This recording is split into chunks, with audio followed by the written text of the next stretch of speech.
He brought a laser pointer and an array of multicolored slides. I wore a pin. He wore a lot of medals. I was a mere mortal female civilian. In the wake of Operation Desert Storm, he was the hero of the Western world. On policy, the general and I didn't always reach the same conclusions, and in fact, he would later recount that one of my comments almost gave him an aneurysm. Although we were the same age, he and I were shaped by different experiences and had different ideas and represented different departments. But over the past quarter century, we also became very close friends, an experience I know that I have in common with many of you. The reason is that beneath that glossy exterior of warrior statesman was one of the gentlest and most decent people any of us will ever meet. As I grew to know him, I came to view Colin Powell as a figure who almost transcended time, for his virtues were Homeric: honesty, dignity, loyalty, and an unshakable commitment to his calling and word. These were the same traits he sought tirelessly to instill in the soldiers under his command, the diplomats he led, the colleagues with whom he worked, the readers of his books, the audiences that flocked to his speeches, the students of the Powell School for Civic and Global Leadership, and the thousands of young people who benefited from the America's Promise Alliance that Alma and he championed. He relished the opportunity to connect with other generations. And it's always the right time, he told us, and I quote, to reach out to someone who's wanting to look up, and to each in our own way to help put that fellow American on the road to success. A first-rate listener, and in government the ultimate team player, Colin was nevertheless always true to himself. He could not be moved by any threat or tempting promise to depart from what he felt was right. He had a code instilled by his immigrant parents, honed by Army tradition, and nurtured by more than half a century of marriage. He was also guided by a conscience that, unlike many, never slept. Colin was incredibly cool. People in public life tend to hyperventilate. We open our mouths and the superlatives just gush forth. Greatest, worst, the biggest deal ever, the biggest disaster ever, as if each issue offered a choice between utopia and perdition. Over the decades, I sat in many meetings with Colin where I could almost hear his eyes roll. When it was his turn to speak, he was brilliant at bringing over-the-moon claims down to earth and distilling what truly mattered from what did not. His effectiveness was magnified by his lack of interest in racking up partisan debating points or improving how macho he could be as a negotiator. He cared only about achieving results, and somehow, through the strength of his personality, he made pragmatism charismatic. Colin Powell's legacy of service to the country he loved will long survive his passing, from rescuing fellow soldiers while in combat, to presiding over the rollback of aggression in the Middle East, to orchestrating after 9/11 a global alliance against al-Qaeda, to modernizing the practice of diplomacy. He devoted the full measure of his energy and skills to advancing national interests and to the common good. Hold on. And he did so in the right way, which is why the Army loved him, why his adversaries respected him, and why within the State Department he was far more popular than his predecessor. I remember the day his nomination as Secretary of State was announced, because Colin drove himself, having escaped his service, over to my house so we could begin planning a smooth transition. Amid the rancor over the 2000 election, he was determined to set the right example. There's a photo taken a few days later which shows him arriving at the State Department, and we're laughing and on the cusp of a warm embrace. I treasure that picture because it captures our relationship and had grown from one of mutual respect to one of mutual affection. It did help that we both had a sense of humor. In his memoir, he recalled that during one session on Bosnia, where I was advocating the use of force, he had felt compelled to explain to me patiently the military's proper role. When the book came out, he sent me a copy inscribed, "Patiently yours, Colin." And when I replied, I signed my note of thanks, "Forcefully yours, Madeline." In time, we really did become the closest of friends, traveling together for speeches, trading frequent phone calls, and having lunch at his beloved Cafe Oji. We talked a lot about our gratitude to the country, our pride in our families, and our distaste of aging. He offered me plenty of advice. The last time I saw him, he instructed me to count each step in order to avoid tripping or falling down the stairs. I now do that several times a day, and each time I think of Colin. This morning, my heart aches because we have lost a friend and our nation one of its finest and most loyal soldiers.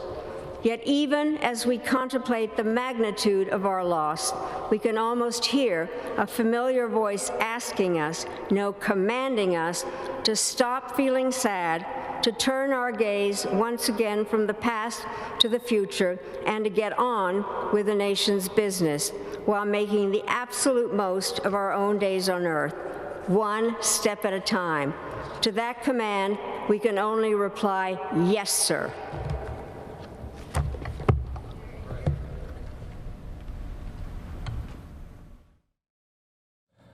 Powerful words there from former Secretary of State Madeleine Albright as she eulogized her friend Colin Powell.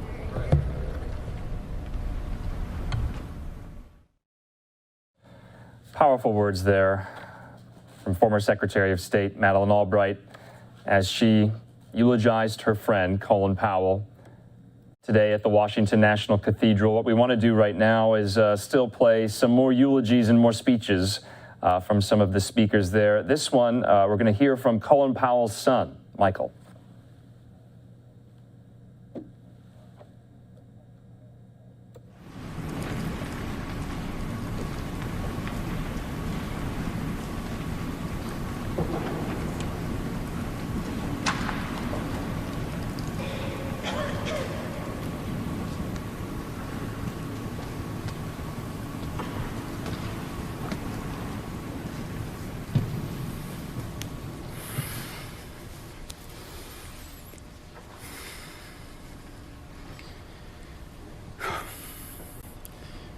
My sisters and I were raised under the stars of the storied general we eulogize today. Dad was famous for his 13 rules, but our family life was unregimented. No morning reveille or marching drills. It was a warm and joyous and loving home, anchored by our strong and graceful mother, Alma. Our parents taught us right. They taught us wrong. And they taught us to take responsibility for our actions and never to blame others. Disappointing them was the worst punishment you could imagine. My father is frequently remembered as a problem solver. While his solutions to world problems may have been elegant, his fixes around the house were a bit more kludgy. He believed he could cheaply fix anything with a little duct tape, some wire, and a can of spray paint. He'd even propose a solution for a non-existent problem just to satisfy his curiosity about how something worked. Like the time in high school he decided that my cherished 1962 Chevy Impala was making a noise. It definitely was not making a noise. Nonetheless, he pursued the phantom sound by pulling the engine, something he had never done before. He spent a whole weekend hanging chain and hoisting the engine and messing with who knows what. When he put it back together and started it, the car whopped like a helicopter.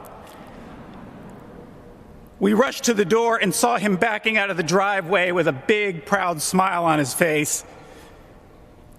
But that smile faded quickly when he shifted the car into drive, and it would never go forward again.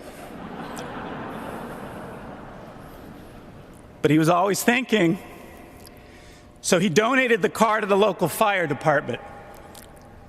To get it there, he literally drove the car backwards on public roads for 3 miles, smiling at astonished drivers along the way.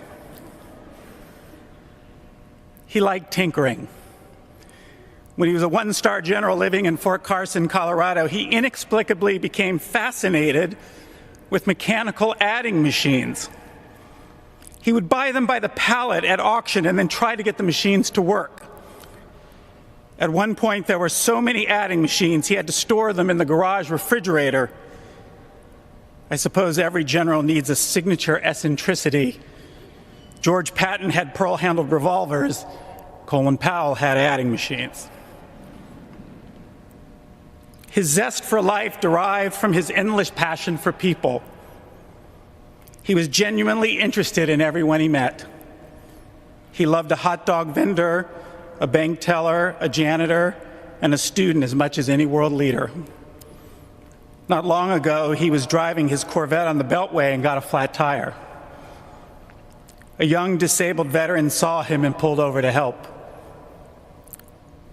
With the tire fixed, the young vet sheepishly asked if he could take a quick selfie. But my dad took time to ask about his family and his friends and his life, something no Instagram moment could ever uncover. A few days later, to thank him for his help, my father invited the vet and his entire family over to the house for dinner. Colin Powell was a great leader because he was a great follower. He knew you could not ask your troops to do anything you were unwilling to do yourself. One time I was walking into the PX with my dad. We came upon a corporal saluting a captain over and over again. My father walked up and asked this captain what he was doing. The captain replied, "Sir, this corporal failed to salute me, so I'm making him salute me 100 times. My dad said, "That's fine, but you make darn sure you salute him back every single time. The exchange of salutes is a sign of mutual respect." He loved the troops with all his heart. The morning I was flying to Germany for my first assignment as a new Army officer, he came into my room to say goodbye. He leaned over and kissed me on the cheek and whispered gently, "Take care of our soldiers." Countless people have benefited from his mentorship. He could offer weighty wisdom in a few choice words. I recall when I was chairman of the FCC and having a very rough go in the press, I emailed him and asked, maybe I should consider stepping down. The response was swift. Powells don't quit. People will long forget the issues you're dealing with. They will never forget how you conduct yourself. Then he quoted a passage from Thomas Jefferson's second inaugural address, which reads, "I have learned to expect that it will rarely fall to the lot of imperfect man to retire from this station with the reputation and the favor which bring him into it." In other words, public service comes at a cost if you're committed to doing the right thing. Colin Luther was very proud of his Jamaican immigrant heritage and loved his big West Indian family. Family was the foundation of his beliefs and the source of never-ending comfort. Bringing shame to the family was the cardinal sin. He frequently said, "Don't forget where you came from." Words that call us to remain grateful, to stay humble, and to be brave. In The Road to Character, David Brooks draws a distinction between resume virtues and eulogy virtues. Resume virtues are your achievements and your skills. Eulogy virtues are those discussed at your funeral, the ones that exist at the core of your being, whether you are kind, brave, honest, or faithful.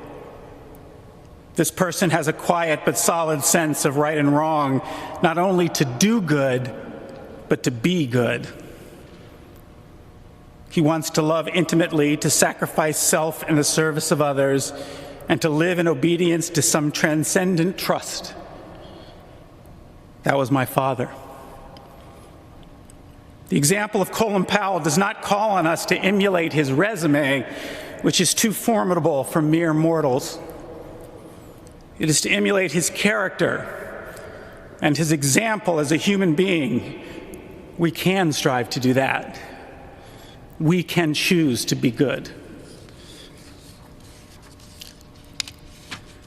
We walk through this life holding hands with the ones we love. They guide us. They pull us out of harm's way. They touch and caress us with love and kindness. One of my most powerful memories comes from holding my dad's hand.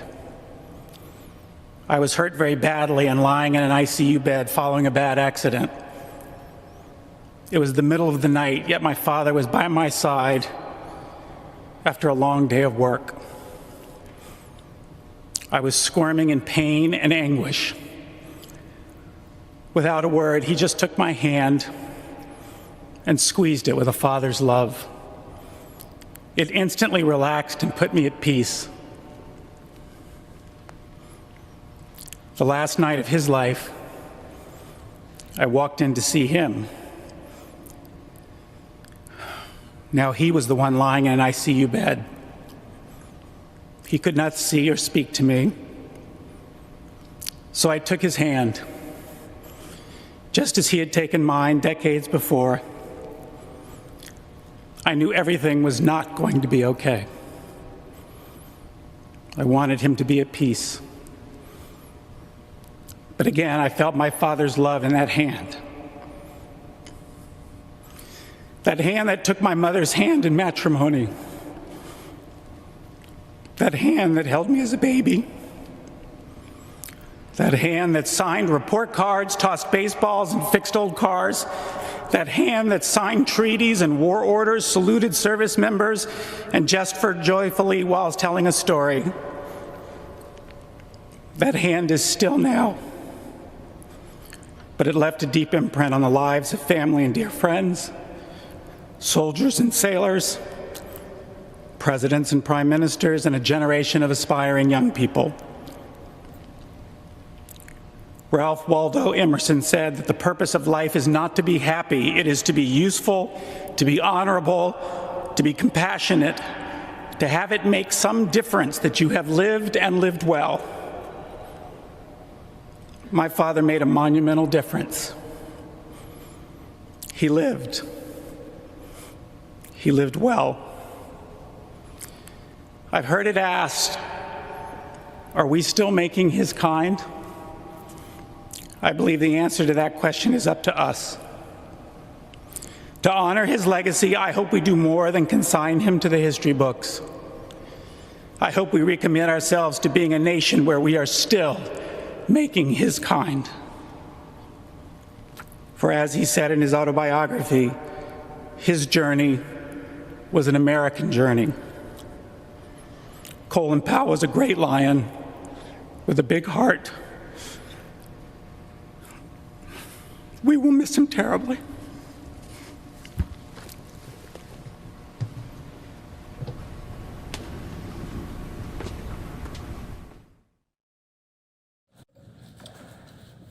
Such moving words there from a son eulogizing his father.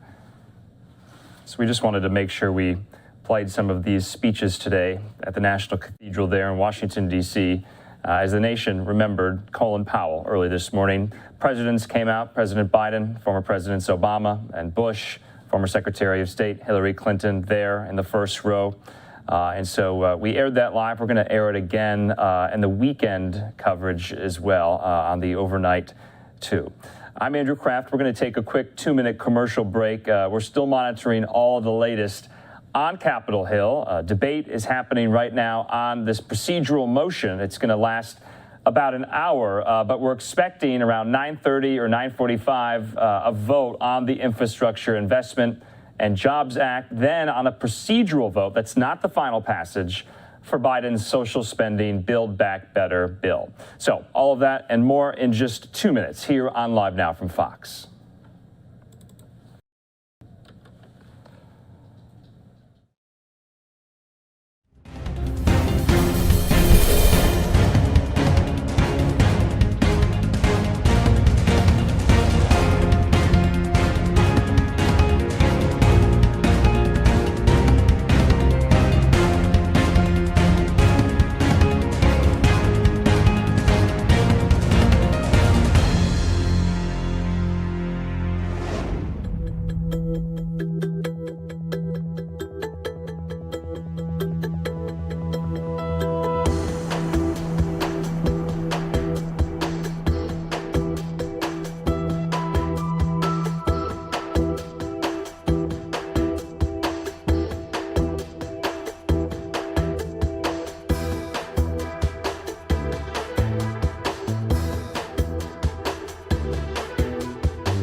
Welcome back here to Live Now from Fox. I'm Andrew Kraft. I want to thank you for being with us on your Friday night. Hope you're getting a good start to your weekend. What we're going to do now is still talk about some of these headlines you might have missed today.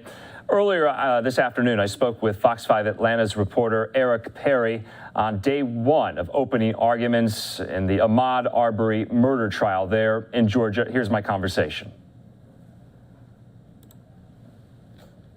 Day one today in the opening arguments in the trial. Who killed Ahmaud Arbery? 3 men on trial there in Brunswick, Georgia. I'm being joined right now by Fox 5's Eric Perry with the latest, with the recap of what happened in court today. Eric, good to see you. Yeah, good to see you too. A very long day for those inside of the courthouse. It's actually still going on right now. The jury, right now the jury is hearing from the state's first witness, the officer who was on scene. But it really has been an emotional day for all at times. Ahmaud Arbery's mother was seen weeping and heard weeping out loud. His father had to step out. We also know that family members of the defendants were inside the courthouse as well. We are here because of assumptions and driveway decisions. 9:30 Friday morning marked the start of the Ahmaud Arbery murder trial. Both sides had their chance to lay out their plans on how they plan to win their case in the eyes of the jury. They decided to cut him off. How did they cut him off? With their pickup truck. Because Greg McMichael told the police this: "Stop or I'll blow your head off." That's what he said to Mr. Arbury, because he wanted to make sure Mr. Arbury knew Greg McMichael was not playing. Lead prosecutor Linda Dunikowski walked through maps and the timeline starting months before and showed the infamous video of the last moments of Ahmaud Arbery's life. Ladies and gentlemen, at this point in time, Mr. Arbury is under attack. The video that you watched probably 5 times in the state's opening statement doesn't even begin to tell the story in this case. The defense team focused on how the neighborhood was on edge from recent thefts and crimes in the area and claims Arbury was spotted several times on security cameras in the months leading up to the shooting. Was he out for a jog? 10 o'clock at night, December 17th? Or was he doing something else? Greg McMichael was absolutely sure. He was absolutely certain. And he was absolutely right. The guy he saw was the guy he suspected. And you heard from all of the teams except for the defense team for William Roddy Bryant. That is because he asked the judge to defer their opening statements until the state wrapped up their evidence. The judge did grant that request. It is, again, like I said, a very long day down in Brunswick as that's still going on right now. The state called their first witness, which is a police officer, one of the first on the scene there. His name is last name Dugan. We're hearing from him, but also seeing his body camera video. I can tell you I've been watching along, very graphic. In fact, the judge asked anyone who might have some emotional reaction to step out of the courtroom.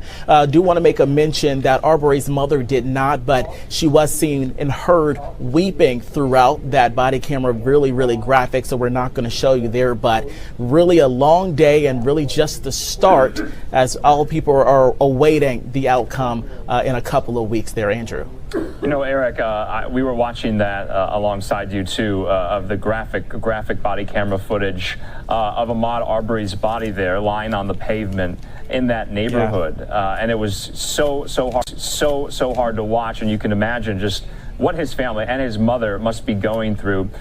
So presumably they're going to recess for the weekend. What will you be looking for next week?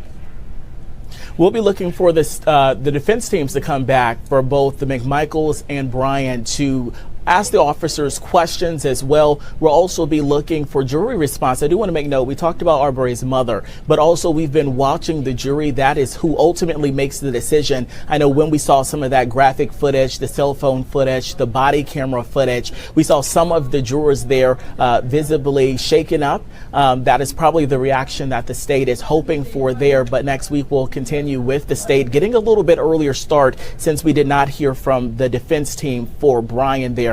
Not sure if they were expecting to start today, but they did get a little head start there when it comes to the trial. All right, Fox 5's Eric Perry live for us in Atlanta. We'll talk to you again with more developments in this. Have a good weekend. Thank you. You too. So we'll be following that trial every step of the way. We want to give you an update and a recap of day 5, also in the Kyle Rittenhouse trial in Kenosha. Here's Fox 6's Angelica Sanchez. I can't get that image out of my head. Carrie Ann Swart told the court she received a call from the medical examiner letting her know her fiancé, Joseph Rosenbaum, had been shot and killed. We went over to Car Source, and there was the mark where Joe had been laying. And I put my hand in it, and my hand was wet with his blood. Swart says she saw Rosenbaum the night of the shooting. After he was released from a hospital, she recalls telling him not to go to downtown Kenosha due to the unrest. After some back and forth, the defense was able to question her on his medication. She told the court he took medication for bipolar disorder and depression. Suzanne Hughes, the great aunt of Anthony Huber, says that he knew Jacob Blake and that's why he was out there protesting. The prosecution wanted to bring up a time Huber had committed an act of heroism, while the defense wanted to bring up his criminal history. In the end, neither were presented to the jury. There was an individual on the ground screaming. An ex-member of the military, Jason Lakowski, told the court he went to Kenosha to protect property during last August's unrest. He met Rittenhouse the night of the shootings. He remembers seeing Rosenbaum because he was aggressive and shouting racial slurs that night. He was also doing what he called false stepping. Still, he does not describe him or Rittenhouse as a threat that night. I had walked up to them with a group of individuals. Somebody was screaming for a tourniquet, I believe. He did have a brief interaction with Rittenhouse after the first fatal shooting, but he blacked out a portion of the night. He was the one that stayed and provided aid to Gage Grosskreutz until police arrived. Angelica, thanks so much for that update. We'll be airing live proceedings from the courtroom in Kenosha all next week as well, like we've been doing this week. Right now, we want to get an update out of Houston. I spoke with Fox 26's Dominique Keith about that tragic story of those 3 children who were abandoned in their apartment, their dead brother there as well. Here's that conversation. On that case right now from Fox 26's Dominique Keith. Dominique, good to see you on this Friday. What do we know today? What's been happening in this story?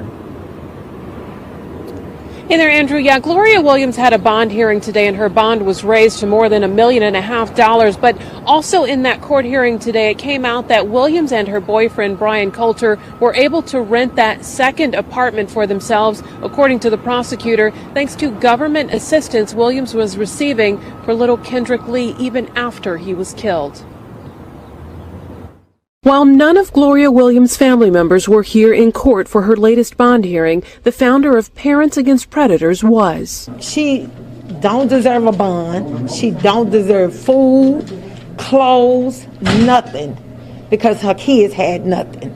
She don't deserve anything. She deserves to rot in jail. And that's where Williams remains, in jail. Her bond has now been increased from $900,000 to $1,550,000. The judge did take into consideration all of the factors and took a special focus on community safety because this is such an egregious case. Williams is charged with injury to a child by omission and tampering with a corpse for the death of her son, Kendrick Lee. Investigators say Williams' boyfriend, Brian Coulter, beat the 8-year-old to death, and they say Williams not only knew it, but lived with her son's rotting corpse for months before leaving her 3 sons living alone with their brother's skeletal remains. I don't want her to be painted in the same light as the co-defendant, but she is the mother. Williams is also charged with serious bodily injury to a child after detectives say Coulter beat Williams' 10-year-old son, leaving him with a wound in his jaw that became so infected he had to have reconstructive surgery after the 3 brothers were rescued last month. Prosecutor Andrea Bell says Williams was receiving $2,000 a month for 3 of her children who are disabled, including little Kendrick. Bell says Williams used that money to pay for the apartment she and Coulter lived in, which had food and furniture, while the apartment Williams' sons lived in had neither. So was Williams also being abused? At this point, I can't comment about that. Williams' attorney has held that title for just 5 days and says he too is seeking answers. I think there's more to this case than what meets the eye. Now, Coulter, who is being held on a $1 million bond, is charged with capital murder. And Andrew, the Harris County District Attorney, Kim Ogg, she hasn't yet announced if her office will seek the death penalty. Donnelly, this is we keep getting more grisly details as more comes to light in this story. I wanted to go back to one point. So you mentioned that the boyfriend and the mother, Williams, were in a separate apartment. Was that in the same complex? And they used federal housing assistance to pay for that. Is that correct? That's right, Andrew. That's according to prosecutors. No, according to prosecutors, little Kendrick Lee was beaten to death by Coulter last November of 2020. And according to investigators, Coulter and Kendrick's mom, Gloria Williams, lived in that apartment with the little boy's rotting corpse from November until March. And according to investigators, the couple moved out, leaving her 3 sons, ages 15, 7, and 10, living there with their little brother's skeletal remains. Supposedly, the little boys lived there from March until the 15-year-old was able to call 911 in November. And that's when they were living there with the skeletal remains of their brother. And also, according to investigators, now Coulter and Williams lived in an apartment complex about 25 minutes away from that apartment. And even the investigators say that this is so horrible, it's something that they've never even heard of.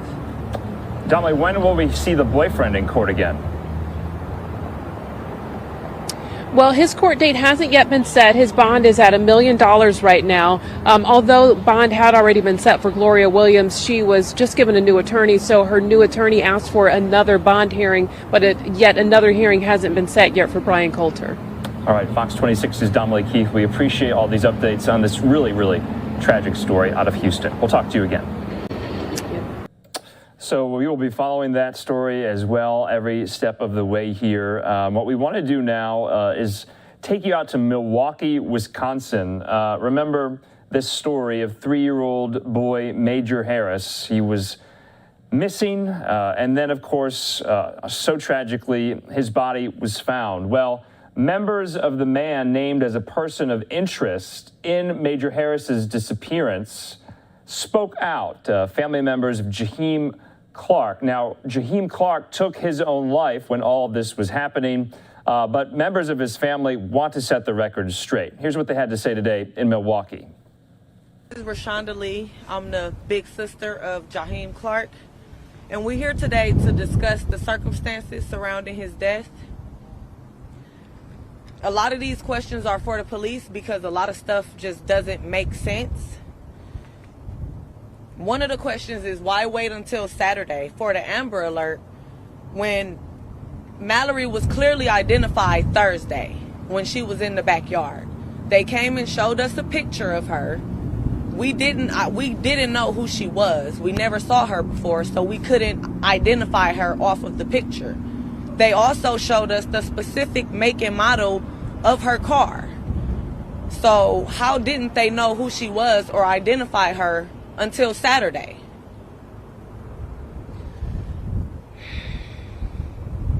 Another question is, it says she died of multiple gunshot wounds. I'm confused on that because the police they sat behind my mom's house for at least 10 minutes doing CPR on her. So you would think doing CPR, I'm CPR certified. So if someone's died of multiple gunshot wounds, wouldn't there be blood all on your hands and you can feel the wounds? That information wasn't released until days later, and we were under the speculation that it was trauma. She was beaten because we saw with our own eyes when we looked out the window, her face was beaten. So we didn't know. And if she died of multiple gunshot wounds, why did they sit there doing CPR for at least 10 minutes? That doesn't make sense.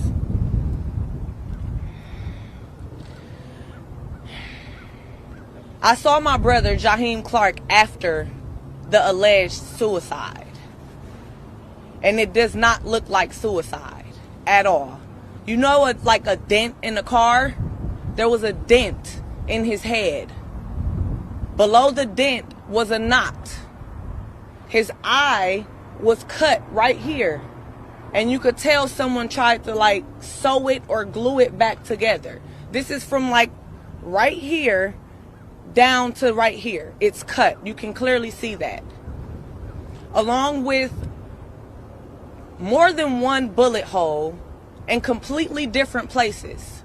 So yeah, bullets travel, but in this case it's impossible. Can it travel out and go back in? I've never heard of that. I mean, I've never heard of it.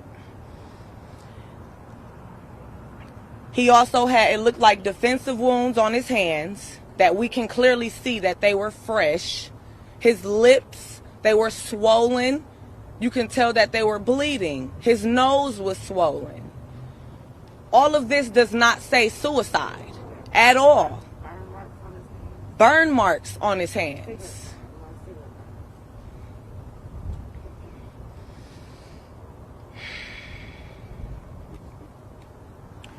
After they arrested 4, 5, or 6 different people, they didn't release any information about these people. Why? Somebody led them to Baby Major, and it wasn't my brother.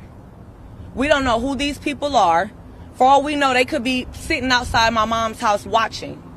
They didn't tell us anything. My mom's house has been rushed with protesters. Her yard has been trashed. One night they let off cannons in the back of her house, trying to scare us. We don't know who these people are. We should at least be told something, because his death was not suicide.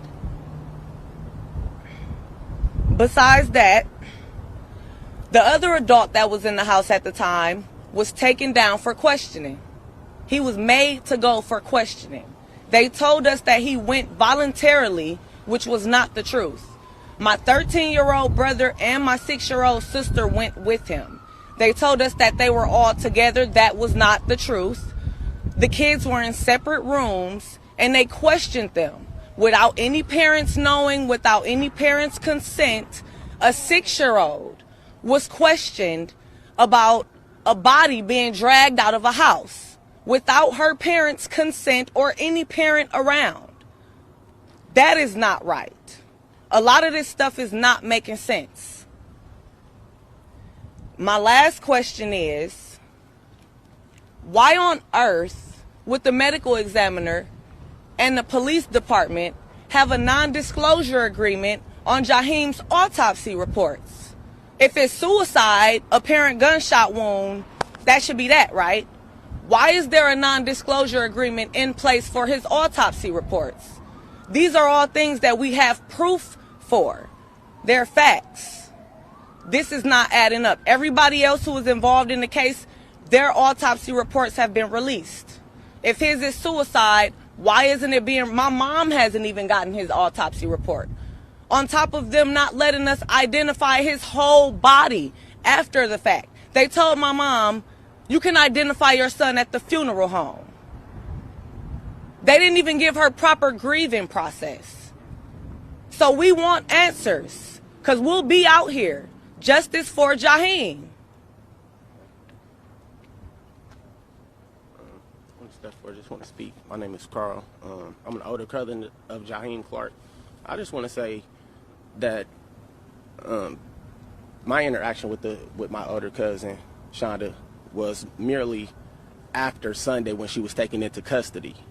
My issue with that was after the Packers game Sunday, when she was taken into custody, she said that the same day, Sunday evening, at about 7 p.m., she was interrogated and told her son had committed suicide. That was Sunday night.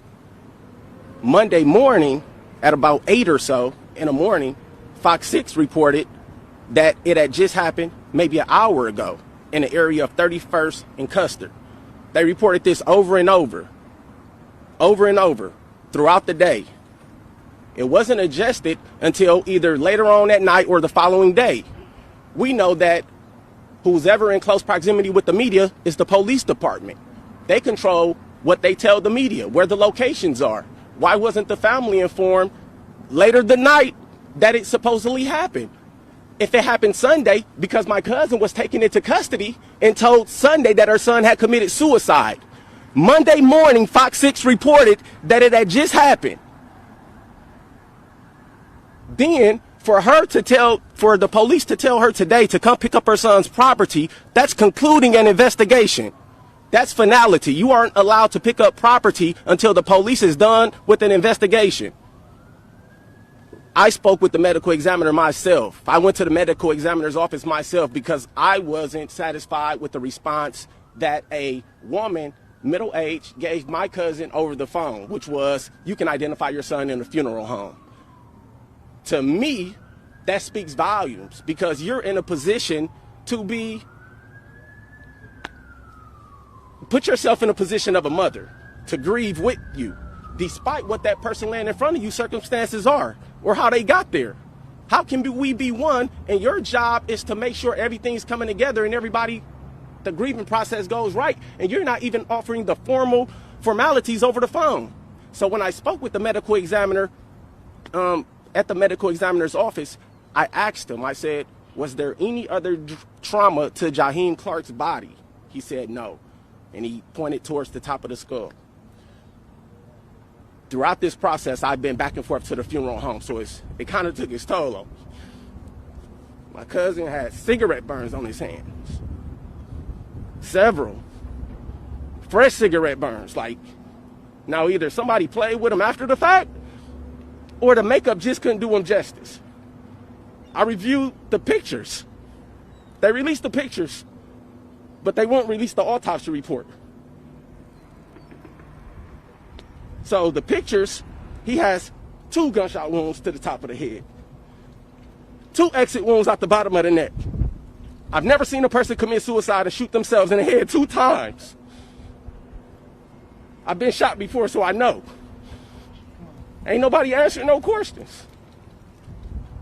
So, no, because the Milwaukee Police Department, y'all get away with a lot. Maybe I've got away with a lot. Everybody got away with a lot. But it comes some point in time where we got to look in the mirror. They made me look in the mirror a lot. I'm actually ought to look in the mirror. It don't add up. The times, the consistency. Where's the body cameras? I was told that it took them 2 hours to go in. You're preparing yourself in them 2 hours to go in. You're preparing yourself with body cameras. We're saying, hey, get this team together. That guy might be in there. We're going in prepared. We had an army out here looking for Major Harris. It should have been an army out there making sure, even if there was a life at stake that we didn't too much, even if he was wrong, our job is to save. How can you be a part of the community and the community service if you know you got somebody in that community, in that house, laying and they need you? They're a vital part of getting to Major Harris and you don't do nothing. You waited 2 hours, so when you do go in, what state was he in? Okay, what we've been listening to right now is that's the cousin of Jaheim Clark. Jaheim Clark's family speaking out today in Milwaukee. Their police said Clark was the main person of interest in connection with the deaths of Mallory Munzenberger and 3-year-old Major Harris. Remember, Clark died by suicide as police closed in on him during a manhunt. And so family members today, including Jaheim Clark's mother, saying, quote, "My main thing is I want my son's name to be cleared. I don't think they did a thorough investigation before they named my son as a suspect." Clark's mother said Munzenberger was found shot to death in her backyard October the 14th. Jaheim Clark also lived at that home. And so remember, this was a really tragic situation in the city of Milwaukee where the 3-year-old boy, Major Harris, was missing for some time, and then police ended up finding his remains. When police learned, though, of Major Harris's disappearance, an Amber Alert was issued. Clark then became a person of interest, and so his mother told reporters that she talked with her son over the phone during the manhunt. Now, the police said during that manhunt, they got to where Clark was and they closed in, and they say Clark took his own life. And so we'll give you any more updates on this story if there are any. But we want to thank you for being with us here on Live Now from Fox on this Friday night. We're going to be taking a quick commercial break. We'll be back in a moment with more.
Welcome back here to Live Now from Fox. I'm Andrew Kraft. We want to give you an update on the criminal complaint filed against ex-New York Governor Andrew Cuomo. We're hearing from the Albany County District Attorney today saying that the sheriff there who filed the criminal complaint just last week made some factual errors. And so right now we're going to be getting to the bottom of that and telling you that story. We want to just mention that, as you know, a prosecutor investigating these accusations that Cuomo groped a woman today asked a judge for more time to evaluate the evidence, saying that the criminal complaint filed last week by the local sheriff was, quote, potentially defective. That's according to a letter released today. The request from the Albany County District Attorney, David Suarez, throws the high-profile case into further turmoil. That's a week after Cuomo was charged with committing a misdemeanor sex crime. the one-page complaint filed in Albany City Court by a sheriff's office investigator accuses Cuomo of forcible touching by putting his hand under a woman's shirt last December. Suarez, who has said he was caught off guard by the filing, said in a letter to Judge Holly Trexler today that his office had been investigating the matter for several months. The district attorney said the sheriff's complaint as filed only included part of the woman's testimony, but left other parts out, including sections that could be possibly exculpatory, meaning potentially helpful to Cuomo's defense. Suarez said that his office still had hundreds of hours of videotaped testimony to review, and that it anticipates receiving more material with deadlines for a speedy trial approaching. Now, because of all of this, the planned arraignment date for ex-Governor Cuomo has been moved. It was supposed to be November 17th. Court officials are now pushing that back about 60 days. So we won't probably see Cuomo in court for an arraignment anytime soon until January. So we wanted to give you that update there. We're going to stay on the East Coast right now for another update. We brought you that press conference live from New Haven, Connecticut. A bomb threat to multiple buildings on Yale University's campus prompted many evacuations today. The all clear has been given tonight, but let's hear some sound from some of those police officials announcing this investigation earlier in New Haven. With our bomb dogs, the area will be shut down for a considerable amount of time because at some point we will have to make sure all the buildings are safe. We have called in extra resources in terms of other explosive dogs, just because what we have locally is not nearly enough just to make sure that we are keeping everybody safe and we are doing a thorough job. I will turn it over specific to Yale, but this area you can anticipate we will be shut down for several hours just in order to make sure that we are safe. We are doing everything to make sure that information on their phones as well. All the buildings have been evacuated. Students and others have been moved to locations indoors. Initially they were outdoors staging on the New Haven Green and other open spaces.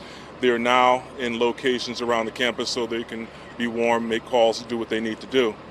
This is an ongoing investigation. Did the caller provide a reason? He did not provide a reason. I'm not going to get into anything else that the caller may or may not have said at this time. And we heard reports that other buildings well planned out. I wouldn't jump to any conclusions based on the call that came in. It just so happens that it came in on the non-emergency call, a non-emergency line. I'm sorry. Okay. So someone can't call a 911 line if they're not from New Haven, right? Okay, so we wanted just to show you some of that sound there from earlier. New Haven Police, the New Haven mayor, and the police chief of the Yale police force taking questions there about what exactly happened today on campus. We're learning now, this is about a couple of hours ago, that officials say that the buildings are now clear at Yale University. The all clear has been given after that bomb threat forced 9 buildings on campus to evacuate. The investigation is still ongoing. They're working to identify the male caller who made the threats. And so we'll be monitoring that story in case we get any more information on that suspect who really threw the campus of Yale into a really scary situation earlier today. So we want to just kind of focus right now on some coronavirus headlines, but we're going to take a quick commercial break first. Remember, we are still monitoring everything happening on the House floor. House Majority Leader Steny Hoyer speaking right now, but the votes are scheduled for infrastructure for the bipartisan framework that's going to be voted on maybe in the 10 o'clock hour on this Friday night. That all remains to be seen on timing. But we are told it will be happening. So we're going to leave you with a beautiful Capitol Hill shot while we go to a 2-minute commercial break.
Welcome back here to Live Now from Fox. I'm Andrew Kraft. Like I said before the break, there are some coronavirus headlines we want to get to. We want to give you an update on some of these vaccine mandates around the country, including the Biden administration's. Here's Fox News correspondent Brian Yennis. House Democratic leaders kept up their push. The therapy would be another tool in our toolbox to protect people from what the worst outcomes of COVID.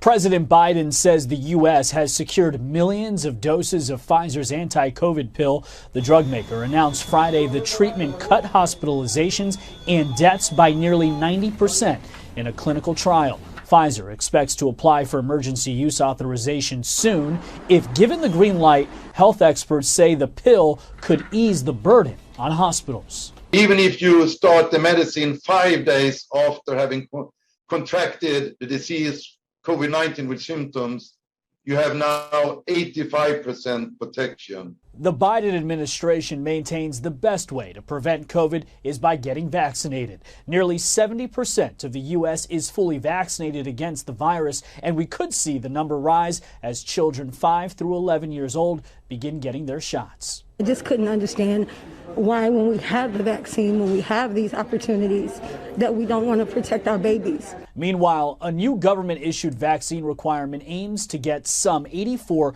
million workers their shots, but it's facing mounting legal challenges. 11 state attorneys general filed a lawsuit Friday calling the requirement unconstitutional. Congressional Republicans are also moving to strike it down. America is facing a supply chain crisis, rising costs on everything from gas to groceries. Americans are fed up with mandates and government control. A vaccine deadline for federal contractors will take effect on January 4th. In New York, Brian Yennis, Fox News. Brian, thanks so much for that update. You know, speaking of this possibly new COVID pill that is in the works with Pfizer, Fox 13 in Tampa looked a little bit more into this. Also, Merck, the pharmaceutical giant, making one of their own. Here's this story. They're working on another COVID pill. It's a big leap here with Pfizer releasing trial results of that new pill. If taken in time, they say the drug would significantly reduce the risk of serious illness. Our political editor Craig Patrick here to explain the results of this one and when we might see this one in the pipeline. This would be the second pill on the way, I believe. It would be. It follows Merck, and its trial results are even more encouraging with Merck, and Merck was highly effective as well. Now, this is not a replacement or a substitute for getting vaccinated, but should you become infected, if you get a breakthrough infection, this is a pill that you would take after the fact when you have early onset of symptoms to bar serious illness here. And we have something like that already, monoclonal antibody treatments, but that's something you have to go to a site or a medical center in order to receive. It's very expensive, at least for the federal government, on average $1,200 per treatment, and you also have to get that through an IV or through injections under the skin. This is something very different. Again, this is a pill in which you can take a series of pills and ultimately recover at home. This year, the federal government committed $300 million to more lab research on existing experimental treatments, $1 billion for development of new drugs, $1 billion for ramped up clinical studies, and $700 million to expand manufacturing. This is modeled after the highly successful program developed decades ago for the targeted development of antiretroviral drugs for HIV. While they modeled the plan to treat COVID-19 on prior success in learning how to treat HIV, they're doing it on a much larger scale, and we're already seeing some striking early results. A pill developed by Pfizer that may dramatically reduce the risk of being hospitalized or dying when taken shortly after infection. Pfizer developed a drug called Paxlovid that prevents the COVID-19 virus that somebody already has in their system from replicating in their nose, throats, and lungs, making it impossible for the virus to further expand, holding off serious illness and speeding recovery if someone takes it right after developing the initial symptoms. The trials show if taken within 3 days of having symptoms, these pills reduce the risk of hospitalization among those infected by 89%. And the data indicate 100% protection from death. This is now the second pill shown to be effective in treating COVID-19. Merck has already released the trial data for its pill, and the FDA will consider Merck's request for authorization later this month. And then Pfizer will be next. It'll submit these trial results to the FDA with a goal of seeking and receiving approval by the end of this year. We have already secured millions of doses, and the therapy would be another tool in our toolbox to protect people from the worst outcomes of COVID. So while there are steps that still remain to formally approving and rolling this out, the timetable suggests that these pills will be available by the millions by the end of this calendar year, which is now just a little more than a month if we continue to stay on course. But even with millions of pills, given the prevalence of COVID that still exists, let alone should there be another wave of some kind, that may not be enough to go around. And therefore, it is highly likely, at least at first, that once approved, that this will be limited to individuals who obviously, first off, test positive and have symptoms, but two, are over the age of 60 or have underlying health conditions. And then perhaps it'll expand from there. Yeah, which seems to be kind of the path of things. So we will all be looking forward to the news there for sure. Thank you, Craig. And thanks to Fox 13 in Tampa. So interesting. We were just last year at this time, everyone was talking about the vaccines, and now there could be a possible pill you could just ingest if you do have one of those breakthrough infections to stem those COVID symptoms. Right now, we want to go out to one of our other Fox affiliates, Fox 5 DC. They interviewed DC Mayor Muriel Bowser on a whole host of issues, but including how the pandemic has hit DC so hard, but it's faring better. Also, vaccines for children as well comes up. Here's that conversation. Coming up on 8:30, 2 pop-up vaccine clinics will open today in the district as the nation's capital expands access to coronavirus shots to children as young as 5. Next week, more clinics will open, including ones at local schools. And this morning, the mayor, Muriel Bowser, joins us live to talk all about the rollout plans and her plans to run for a 3rd term next year. Mayor, good morning. How are you? Hi, Steve. How are you? Great to see you. Doing very well. I want to start, before we get into your running again, I want to start with the vaccine rollouts. For the kids in particular now, the youngsters, what do parents need to know in the district? Well, first of all, we know that parents have been waiting for this day. Safe, free, and effective vaccine is available for their 5 to 11-year-olds. At coronavirus.dc.gov, we have all of the information, and we're very excited that we're going to have our first pop-up site for pediatric vaccine. That's 5 to 11-year-olds at the Tacoma Recreation Center from 3:30 to 7:30. And throughout the weekend, on Saturday, I should say, we also have pop-up locations. Mayor, I know at the beginning of the vaccine rollout for adults, there was a concerted effort by the district to make sure that there was an equitable distribution, right, for people of color as well. Will there be something similar when it comes to this next rollout? Well, absolutely. And we're in a little different place with the vaccine because now it's widely available. It'll be available at pharmacies, doctors' offices, but also pop-up sites. And we know that most of our children in D.C. live in wards 4, 5, 7, and 8. So there is a focus on making sure we're getting closer with the city's pop-up sites to where children live. You know, Mayor, I want to talk about just dealing with the coronavirus situation in general now that we're getting close to the end of 2021.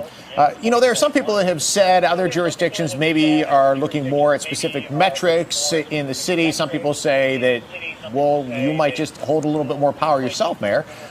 What do you see happening now as far as the future when it comes to wearing masks in gyms, indoors, that type of thing? Well, actually, Steve, I think in looking at our numbers and what D.C. residents and businesses have been able to do by following public health guidance that will get the virus under control. I know our health department is looking very closely at the 2 weeks following Halloween to make sure, which we're in the 2nd week now, that our numbers don't spike like we saw spikes last year. We know that the pediatric vaccine being available for 5 to 11-year-olds are going to get thousands more D.C. residents vaccinated as well, which will also tamp down the spread during the winter season. So I think we're very close to being able to not have a mask mandate in place. And we're just going to stay the course, follow the public health guidance, and get there together. Mayor, let's talk about your running for a third term. Obviously, the response to the pandemic, I'm sure, will be something that will be addressed, but also the spike in crime. We know it's been happening all over the country, but particularly in D.C., crime has been increasingly a problem. What do you say to some residents here who have taken issue with that and have even considered leaving the district because of that? Your response to the increase in the crime? Well, D.C. residents, of course, like I am, are very focused on public safety issues, and I certainly have been from the time I was an ANC commissioner to now. Having safe neighborhoods is our first priority. So we have invested all across the board, just like mayors all across the country, just like national leaders as well, in every part of the ecosystem that makes our city safe, for making sure we have enough police officers. And you know that I've moved emergency funding and approved emergency overtime to make sure we can have the number of officers we need. But also in opportunity and prevention programs. And my current budget has over $59 million in those types of programs and services, too. What I tell residents is this: I'm not satisfied with any level of gun violence anywhere in our city. We're going to work with our local government and community officials, but we also need the federal government to do its part in terms of prosecutions and holding gun offenders accountable. And so we're going to stay the course on it.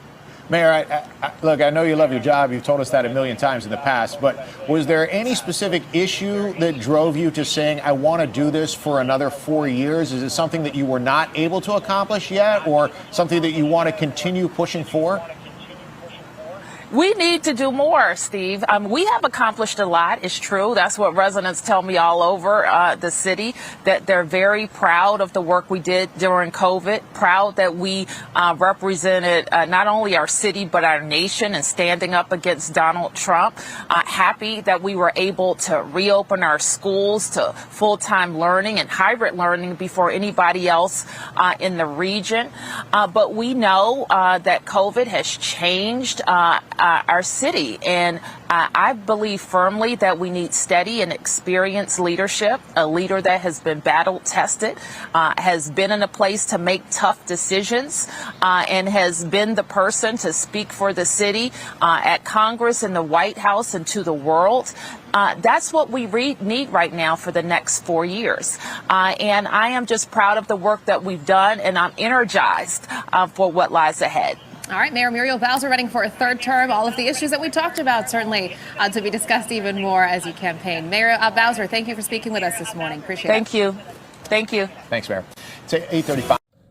Okay, great interview there. Mayor Bowser seeking a third term, but a lot of D.C. residents were worried about the pandemic and they're worried about crime. Great questions there from Fox 5 in D.C.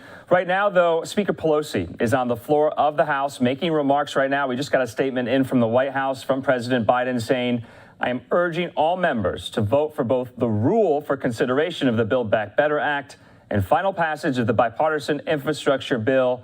Tonight, I am confident that during the week of November 15th, the House will pass the Build Back Better Act. What we want to do right now is start those remarks from Speaker Pelosi from the very beginning on the House floor.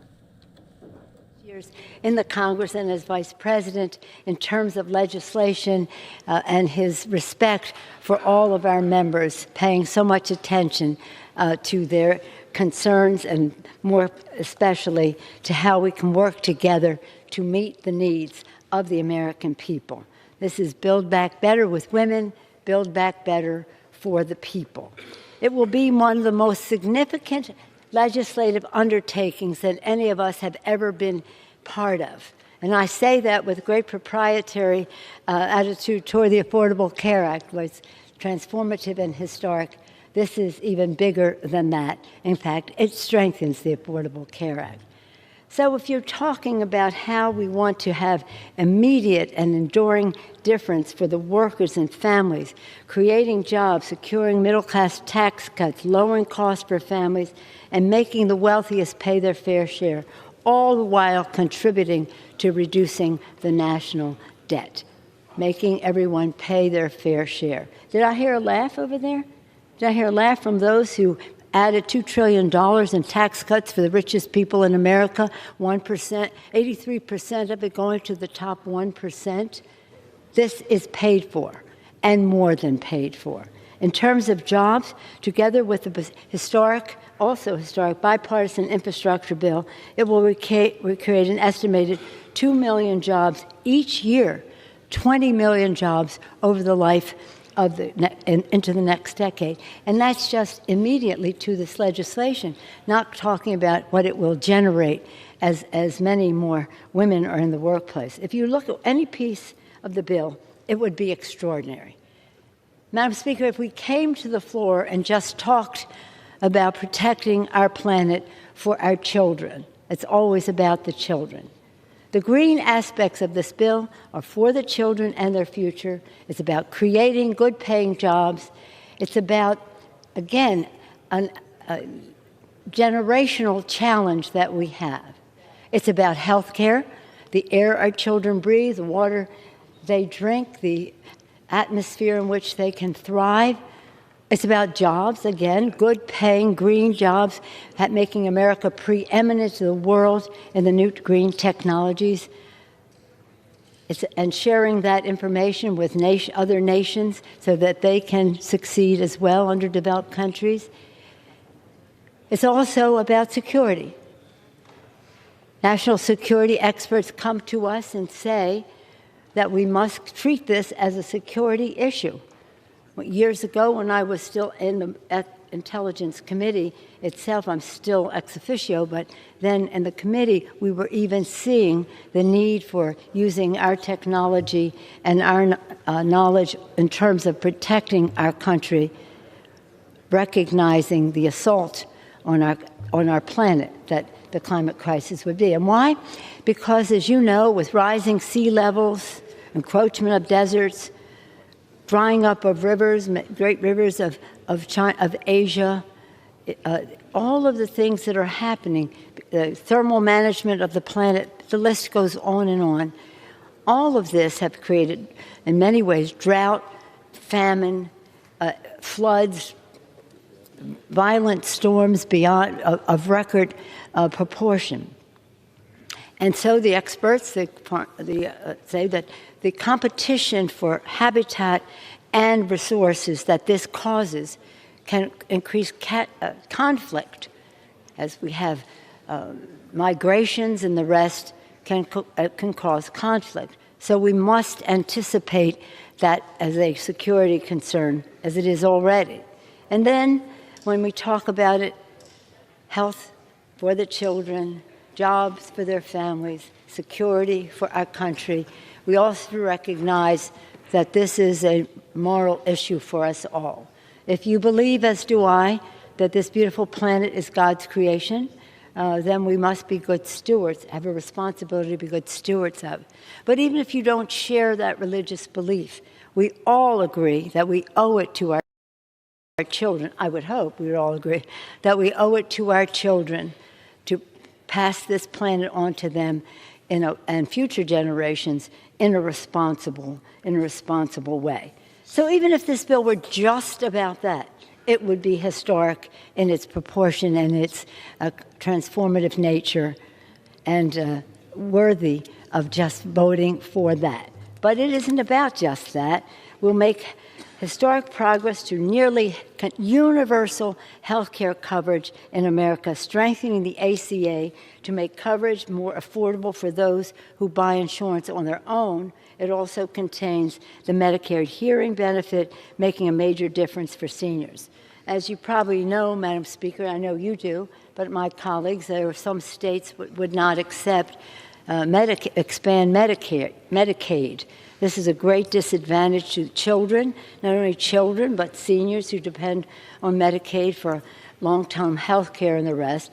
In this legislation, we expand not Medicaid, but Medicare, not just Medicaid, but the Affordable Care Act to draw those people into the plan at practically no cost to them, except their participation in an appropriate way.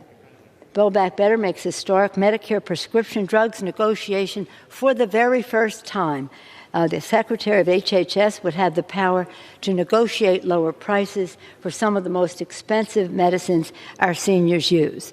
What's in the bill is a compromise. I have for a generation been fighting for this important provision for the Secretary to negotiate for lower prices, really since on this floor we passed Medicare Part D, which was a real giveaway to the pharmaceutical industry. This now reins that in. Under this agreement, when people go to the pharmacy, instead of paying hundreds and hundreds of dollars for their insulin, their bill will be capped at just $35 a month. Think of what the difference that makes in people's lives and how important insulin is to them. In total, the most that any senior would be allowed to pay for their medications in Medicare Part D per year is $2,000, not 1 penny more. And Big Pharma's outrageous price hikes above inflation will be halted, not only for seniors, but for all Americans. And that is remarkable, because that was one of the strong points of this agreement. In terms of family care, okay, so there we are with health care. Under the green framework, we talked about climate. Under the health, we talked about Affordable Care Act, Medicare, et cetera, and the prescription drug benefit. And now we're talking about Build Back Better. There's this hashtag, care can't wait. And indeed, it can't, and help is on the way. In terms of family care, Build Back Better is the most transformative initiative in children and caregivers in generations. For decades, hardworking families have been struggling under a system that stacks the deck against them, a situation made even worse by the COVID pandemic. And that COVID pandemic sort of pulled back the veil on how hard it was for people to deal with many of these challenges. Our legislation, the Build Back Better, builds back better because it saves most families more than half of their spending on child care. Deliver free pre-K for every 3- and 4-year-old in America. Just on those two scores, parents earning, children learning, possible because of child care and the universal pre-K. Give more than 35 million families a major tax cut by extending the expanded Biden child tax credit, putting money in the pockets of families with children. Expand access to high-quality home care for older Americans and Americans living with disabilities. Madam Speaker, even some of my colleagues in this body on both sides of the aisle have frequently told me that they spend more time caring for their parents when they are sick than they did when their children, when they were small and they were sick, because their parents are older and more in need of that attention. Well, this not only provides the high-quality care for older Americans and Americans with disabilities, it also recognizes the value of those people who are providing that care, treating them with respect and with proper pay. Okay, and then we have make a significant contribution to workforce development. If we're going to build back better, even in the BIF bill, the bipartisan infrastructure framework, it's important to have people be trained for the jobs, and not only in construction, but in home health care and in other ways. Doing so was very important to President Biden and to all of us, but this was a must for him in every aspect of the legislation, to advance equity and opportunity with investments in maternal care, nutrition, housing, and more. That equity is part of what's happening in the construction, in the infrastructure bill, and here. Must have equity. We cannot perpetuate disparities in income and living conditions and the rest. To do so with respect for work, honoring work, and to do so in a way that has equity. And we have included permanent universal paid medical, family and medical leave, which is a pillar for all of work for our families. I hope that this will stay in the bill. We must get children learning, parents earning, as I mentioned, in a way that assures women can follow a career path as they meet their family needs. Just think of the liberation that this is, that women will be able to go to work, follow their career path, help provide for their families, or maybe they're a single parent, provide for their families, all the while knowing that their children, or if it happens to be a parent, are well cared for. It does.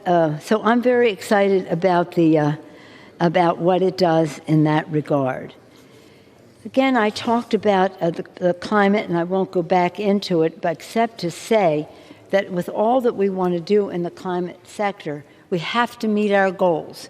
If we are going to be true to any promise to our children, grandchildren, or future generations, we have to build back better. Will enable us to do so by cutting greenhouse gas pollution by over a gigaton, helping meet President's vision to cut pollution in half by 2030, and protecting our children's health.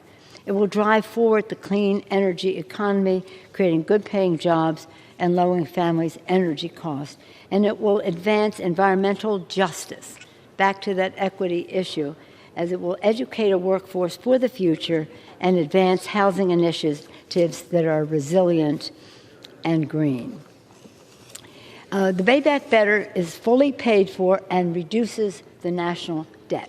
According to the nonpartisan Joint Committee on Taxation, this legislation is fully paid for with its tax increase provisions in the bill, raising $1.5 trillion over 10 years, not including the additional savings from the prescription drug pricing and the IRS tax enforcement. Further analysis based on CBO estimates show that the legislation reduces the deficit by over $36 billion over the next 10 years, and then by at least, are you ready for this, Madam Speaker? Over the next the second 10 years, by $2 trillion over the second decade. And as it reduces the debt and grows the economy, Build Back Better will not increase inflation, according to experts. As 17 Nobel Prize-winning economists recently wrote, because this agenda invests in long-term economic capacity and will enhance the ability of more Americans to participate productively in the economy, it will ease longer-term inflationary pressures. Inflation is very important. We must pay attention to it.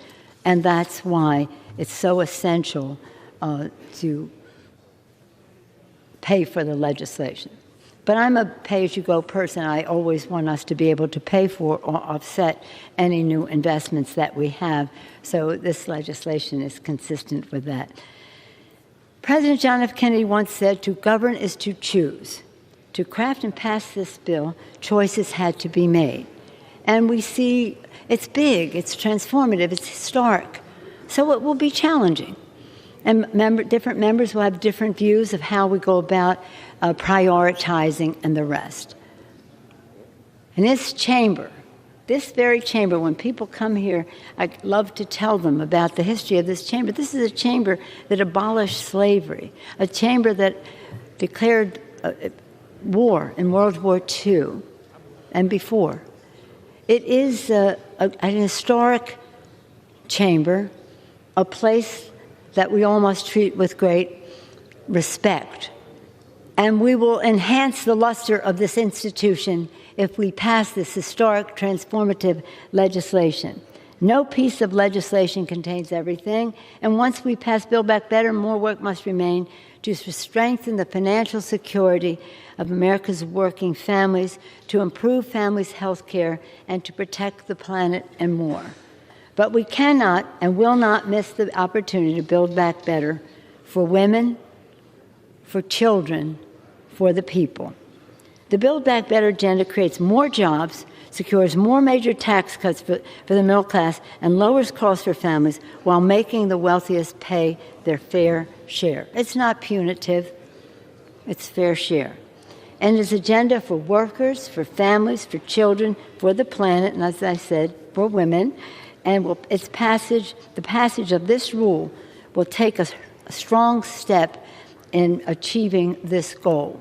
So I urge my colleagues to support the rule. I do so with special, again, congratulations and gratitude to the distinguished chair of the Rules Committee, Mr. McGovern, the distinguished chair of the Budget Committee, Mr. Yarmouth, the chairs that you have heard from, so many of them here this evening, Mr.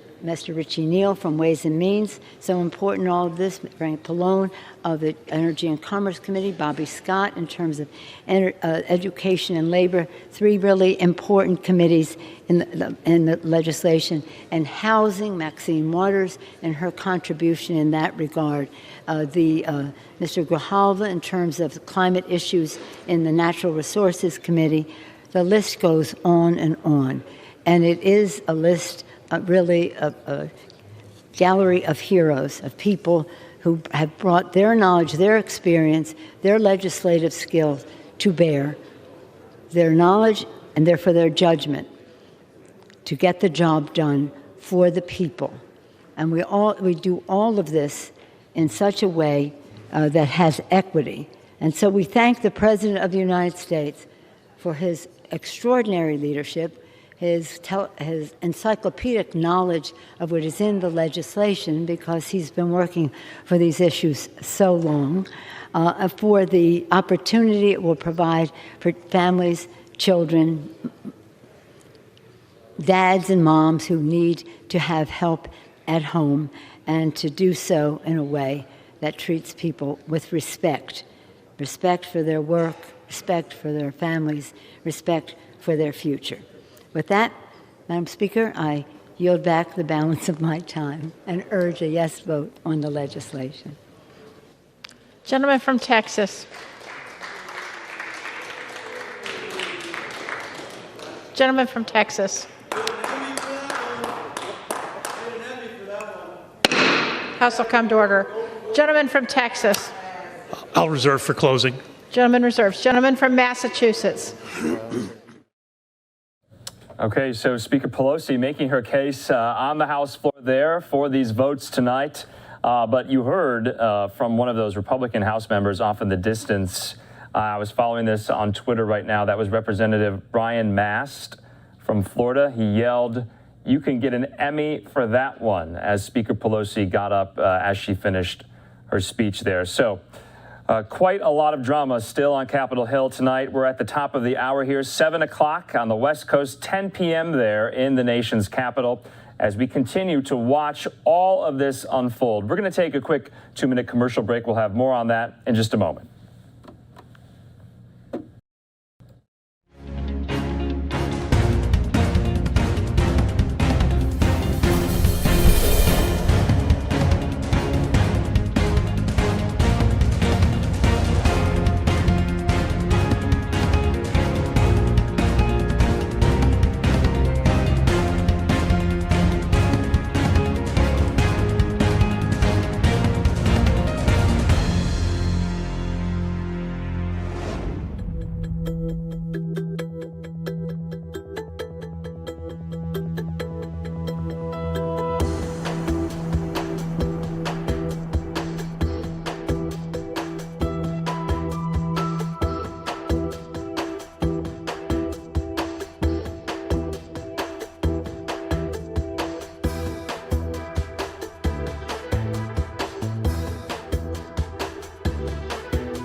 Welcome back here to Live Now from Fox. I'm Andrew Kraft. I want to thank you for being with us on your Friday night. Right now, we want to touch on some of these headlines in the sports world. As you know, Green Bay Packers star Aaron Rodgers is swirling a lot of debate, on the COVID vaccine front. He has refused to get the vaccine, and he came down with COVID, a positive case. He appeared on a radio program today to talk about all of this and kind of clear up the record. Here's some of that conversation. Things first, how are you doing? Is everything okay? Or how are the symptoms? Do we feel good? What's going on? Yeah, I'm doing well. I'm doing really well. Big thanks to everybody that reached out, checked on me the last couple of days. Felt really good. Heard from so many teammates, former teammates, coaches, members of the organization, friends, both yourselves. Thank you guys for that. Hey, no problem. So definitely appreciate all the love and support. Okay, good. Let's get right to it. All right, I feel like what we have been able to, I don't want to say build with you in your incredible, just how nice you are with your time with us every single Tuesday. People have learned a lot about you through this show, and I'm very thankful for that. Every Tuesday, I think a lot of thoughts were potentially changed about you. People that once thought something about you changed after hearing you speak. So whenever all of this information came out, there was a lot of haters out there, obviously, that immediately started burying you, but there was a lot of people that listened to you on Tuesdays that say, hey, he's actually an incredibly deep person, an incredibly intelligent person, somebody that you would actually like. There has to be reasons for everything that we're hearing about right now. So I appreciate you so much for this incredible honor that we have to potentially allow you to have a platform and a floor to explain your side of this whole thing. And I can't wait to hear it. We're incredibly lucky for it. The floor is yours, Mr. Rodgers. Thank you, buddy. Good water drink. It's going to be a long one. I realize I'm in the crosshairs of the woke mob right now. So before my final nail gets put in my cancel culture casket, I think I'd like to set the record straight on so many of the blatant lies that are out there about myself right now. And I appreciate the opportunity to tell my side of the story on here.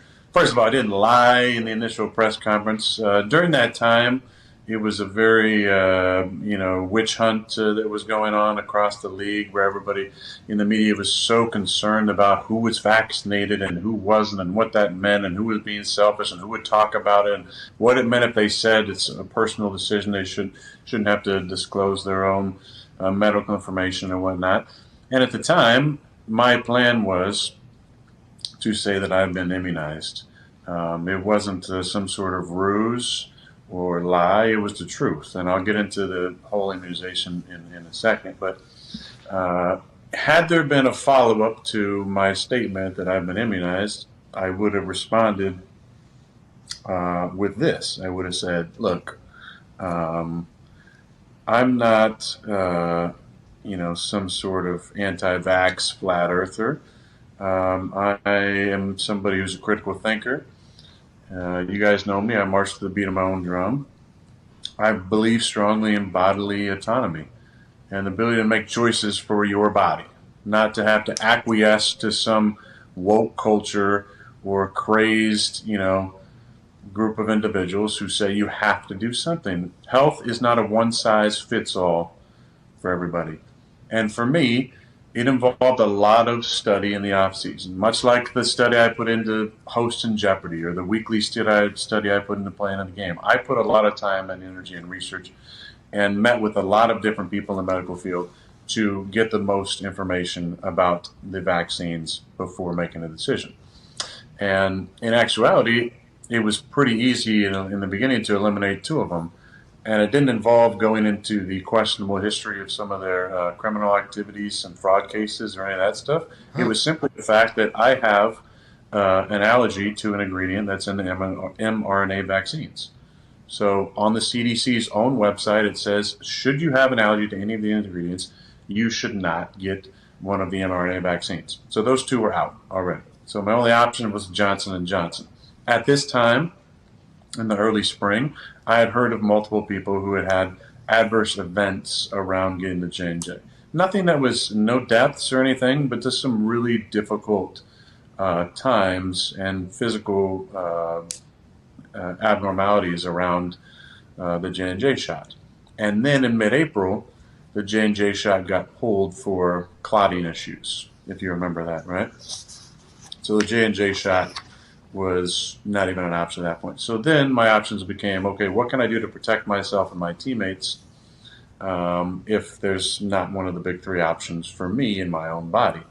And so I looked into and talked again to a lot of medical individuals and professionals, and found that there was an immunization protocol that I could go to best protect myself and my teammates. And it was a long-term protocol that involved multiple months.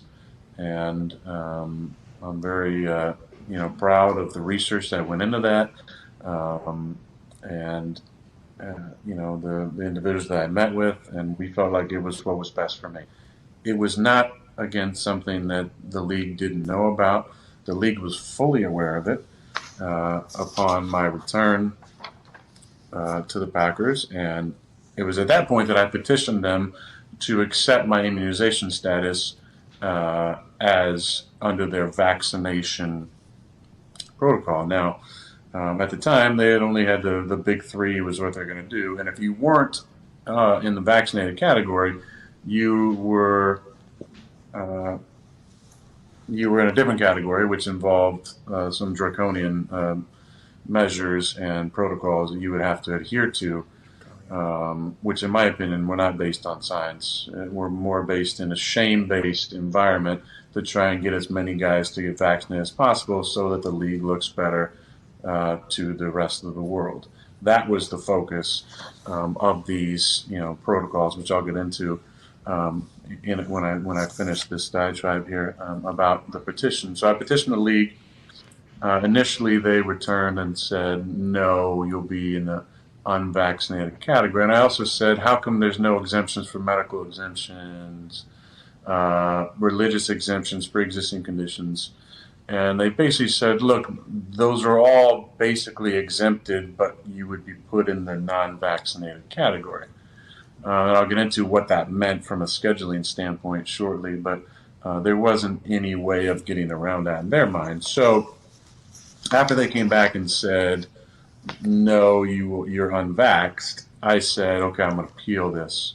And so we went through the process, which was a multi-week process, where I asked them for time to gather information. I gathered over 500 pages of research on the efficacy of immunizations, all the latest research surrounding my case, everything from mask wearing to the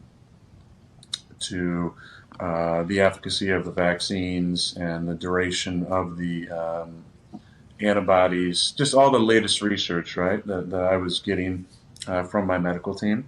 And in that process, we had many conversations. I enjoyed the conversation with the league. It was good sharing.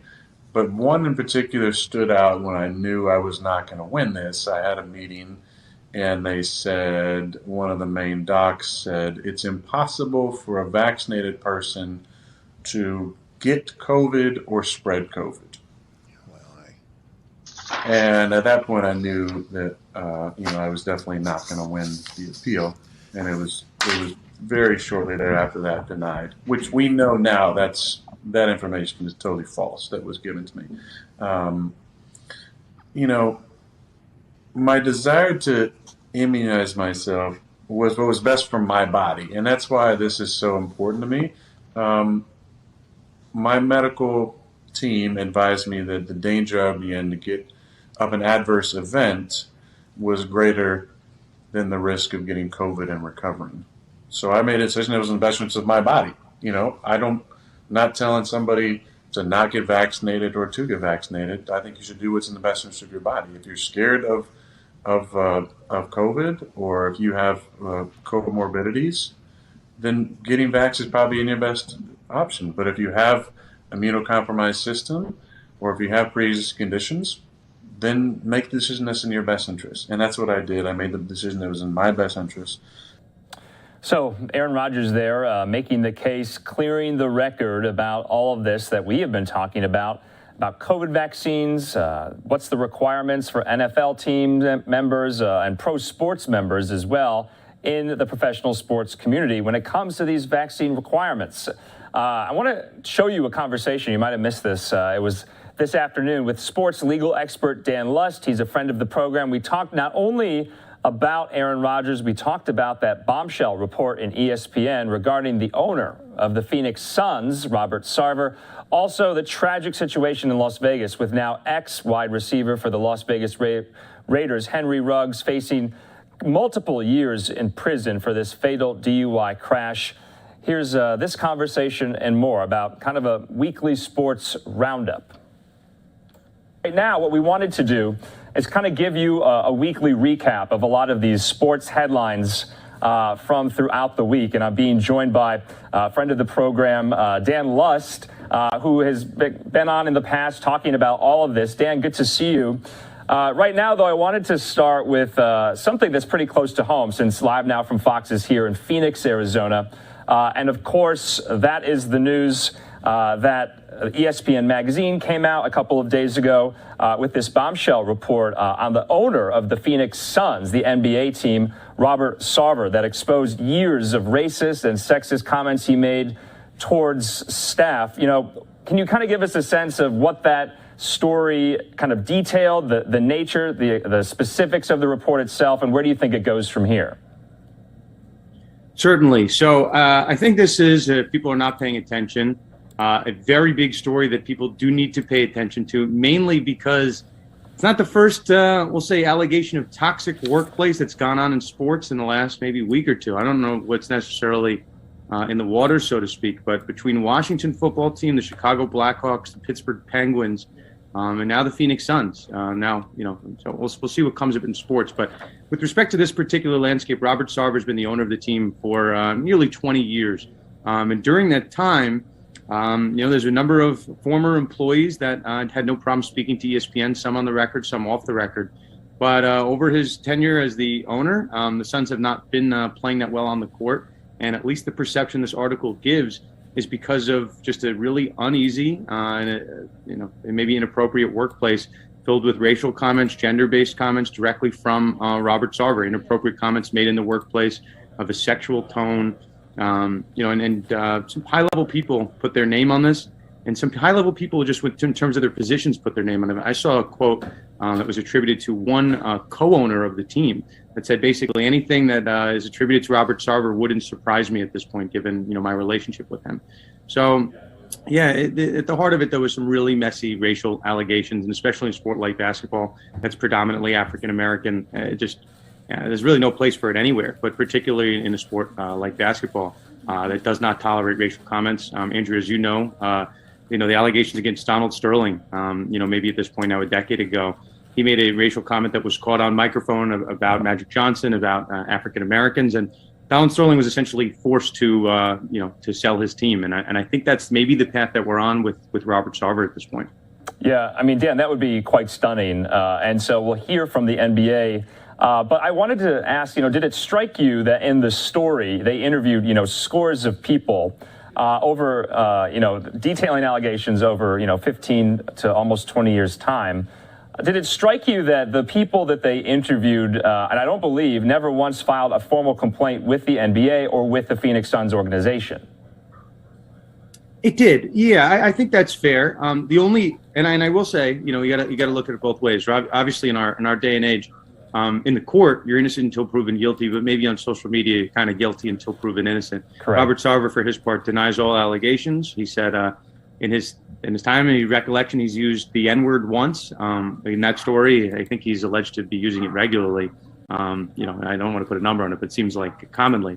There was an allegation in the story that minority owners at one point tried to force Robert Sarver to sell his shares in the team. The NBA said they have no record of that. And yeah, you know, I don't know what we have in terms of Phoenix Suns HR complaints, and maybe there seems to be some if you read the story kind of closely, but no complaints made directly to the NBA. So maybe, Andrea, if I'm playing devil's advocate here, maybe you could say, you know what, if one person feels comfortable coming forward, then, you know, that'll kind of, you know, kind of like that Me Too movement. People will follow through and also make complaints. Maybe it's as easy as that. But, you know, I think for the plaintiffs, or I don't even see the plaintiffs, but the people making these complaints, their purposes, I don't remember seeing anything on record prior to about 2 weeks ago when this story first kind of started trickling out. And Dan, just lastly on this story, what can the NBA do as a kind of governing body with owners of teams? What is that relationship like when something like this happens? Yeah, so, you know, I mentioned that Donald Sterling was kind of forced to sell his team. That's not true. That's not 100%. The NBA did not force him to sell his team. What forced him to sell his team was a separate probate proceeding, kind of an oddity. But at least if you read the sourcing, that the NBA was prepared to vote and formally force him to sell his shares. It didn't get to that point because a separate legal mechanism bailed them out. In modern sports, even Mark Schott, who used to own the Cincinnati Reds back in the day, you know, Jerry Richardson, the owner of the Carolina Panthers, people think that these leagues have forced owners to sell. It hasn't happened. There's certainly a mechanism, you know, a board amongst the NBA owners, NFL owners, any particular sport. It hasn't happened yet in modern sports. But this might be the way to get you there. I don't see the probate court bailing them out or anything like that. Oh, that's really interesting. It's some type of mechanism to change leadership or ownership. Let's move on to one of these other major stories, a very tragic story in Las Vegas. Now, ex-Las Vegas Raiders player Henry Ruggs III was involved in this fatal DUI crash. He's being charged. I wanted to ask you, what types of charges is he facing? This crash took the life of a 23-year-old woman. And we've seen pictures now, and it has been such a terrible scene to watch and to behold, especially for that victim. She was only 23, but also Ruggs for 22. He's 22. What is he facing? Yeah, and I think to make matters worse from a human piece, the means of the deceased, right? It was a car crash, or 156 mile per hour car crash. And the car was actually lit on fire. At least there were reports that wasn't the impact that caused a tragic death in this case. It was actually the fire and then the kind of carnage. The people were trapped inside. It's just a tragic situation. Because of those mechanisms, right? And excessive speed, 156 miles per hour is the report from the police. The BAC on Ruggs is reported as being 2 times the legal limit in the state of Nevada. So, it's a DWI manslaughter charge, and it's a reckless driving charge because of that excessive speed. So DWI in Las Vegas, it's treated, at least in Nevada, is treated a lot more harsher than it is in some other states. It's looking like a 2 to 20 years sentence on the manslaughter DUI charge and a 1 to 6 year sentence on the reckless driving charge. You can't drive 156 miles per hour if that's what the report is. And I think at impact, about 125 miles an hour. So, Ruggs is no longer with the team, as you reported. They released him, and I think the guy is now fighting for his liberty at this point. And, to make matters worse, just for optics purposes, he's driving around with a loaded gun in the car. So, just not a good look all around. And the Raiders cut bait within 36 hours for a guy who was a really high-level first-round pick and performing at a high level. So the messaging sent by the Raiders is this is a messy case, and we need to distance ourselves from it. Yeah, and we've heard from some of his former fellow players and teammates that, they were thinking about him. My question is, can we talk about the bail conditions and the bail requirements that he'll have to meet? They're quite strict. Yeah, I'm not familiar with the numbers offhand, but with someone of Henry Ruggs' economic wealth, you'd imagine that the prosecutor might view him as some being a potential flight risk. The guy is signed for millions of dollars. I don't believe he has any different family that's located international or anything like that. But yeah, it's a really tragic case by all means. I think the interesting part, Andrew, that we didn't mention, in the world of social media that we live in, there were images that were posted to Snapchat of Henry Ruggs at a Topgolf location at 10 p.m. And if you look at the pictures, there's alcohol in the background. So prosecutor here is going to create a timeline that's at least blended in part by comments on Snapchat and then comments made to quarterback Derek Carr, about midnight that night. So, yeah, it's certainly troublesome. And I can imagine, different Raiders being called into court to testify in this case about the timeline and the alcohol consumption on that particular night. Yeah, and he was twice the legal limit. We also know some of those bail conditions that he has to report, I think, 4 times a day now if he has had any alcohol intake. And so we'll be following that case there in Las Vegas. Dan, last story I want to just touch on because it's getting so much attention on social media, and that, of course, is the Aaron Rodgers COVID vaccine debate. And this kind of opens up a larger debate as well about pro athletes being mandated to get the COVID vaccine and how those teams are implementing that. It seems like some of these players have kind of came up with creative workarounds, although they get in trouble later. What's going on with Aaron Rodgers? I like how you phrase that, Andrew. Certainly some creative workarounds. Aaron Rodgers was asked point blank, are you vaccinated? And Aaron Rodgers' response, there were different athletes that responded to that. No, I am not vaccinated, which, it's certainly everyone's choice at a certain point. Aaron Rodgers did not respond, no, I'm not vaccinated. He said, I am immunized, which, I don't know, Aaron, you and I are not, or, Andrew, you and I are not doctors. I mean, I don't know what that was intended to mean. But I think he effectively tricked the public, and he potentially even tricked the Green Bay Packers. There's a report that in August, Aaron Rodgers applied for an exemption. He went to see a doctor, not necessarily to get a vaccine or anything, but he went to a doctor who applied some type of remedies, and then Aaron thought his his antibodies were high enough. And I guess there was a level, if you apply to the NFL, certain situations will allow you to get an exemption. The NFL declined that exemption. So the NFL said, essentially, you're not a vaccinated player. The issue, which I'm still trying to make sense of, and we'll see if the Green Bay Packers have a comment. Apparently, Aaron Rodgers was walking around the facility and acting as if he was a vaccinated player. There's separate protocol. If you're not playing, you have to be wearing a mask. If you're an unvaccinated player, you can't be congregating in groups. I think the number is larger than 3. There's certain conditions on that. But Aaron Rodgers wasn't doing, at least per reports, wasn't following the normal unvaccinated protocol. So it seems to be a dichotomy between what the NFL wanted of Aaron Rodgers and what the Green Bay Packers wanted of Aaron Rodgers, which it's a little hazy because Aaron Rodgers demanded a trade and he's only working on basically a 1-year deal. Maybe the Packers felt the need to appease him. I think that's a fair reading of the situation. But yeah, it's certainly very messy for a guy like Aaron Rodgers having a fantastic year, Green Bay Packers. But now all of a sudden it gets certainly messy, and his public perception certainly takes a hit. Yeah, Dan, and I don't know if you saw this radio interview that he did earlier today, but he was kind of explaining the whole story. He even said, he said all this to NFL officials and his team officials, and they kind of dismissed it and kind of labeled him, he, in his words, a quack because he wanted to seek out other alternative treatments now that he did test positive. We've seen, I want to bring up 2 cases. There was an NHL player who had this fraudulent vaccine card that he submitted to his team so he could still play. And then, of course, the case of Kyrie Irving, who did not want to get vaccinated, and then he had to get pulled out of the games, a couple of games, because that's in New York, and he had to follow those protocols. So you see players doing some things like this, and the team coming down pretty hard. Yeah. So Evander Kane is the guy in the San Jose Sharks that came up with this fake, or we'll say forged COVID vaccine, which if anyone's following hockey, Evander Kane has a whole host of issues. I don't know why it's necessarily need to add it to it.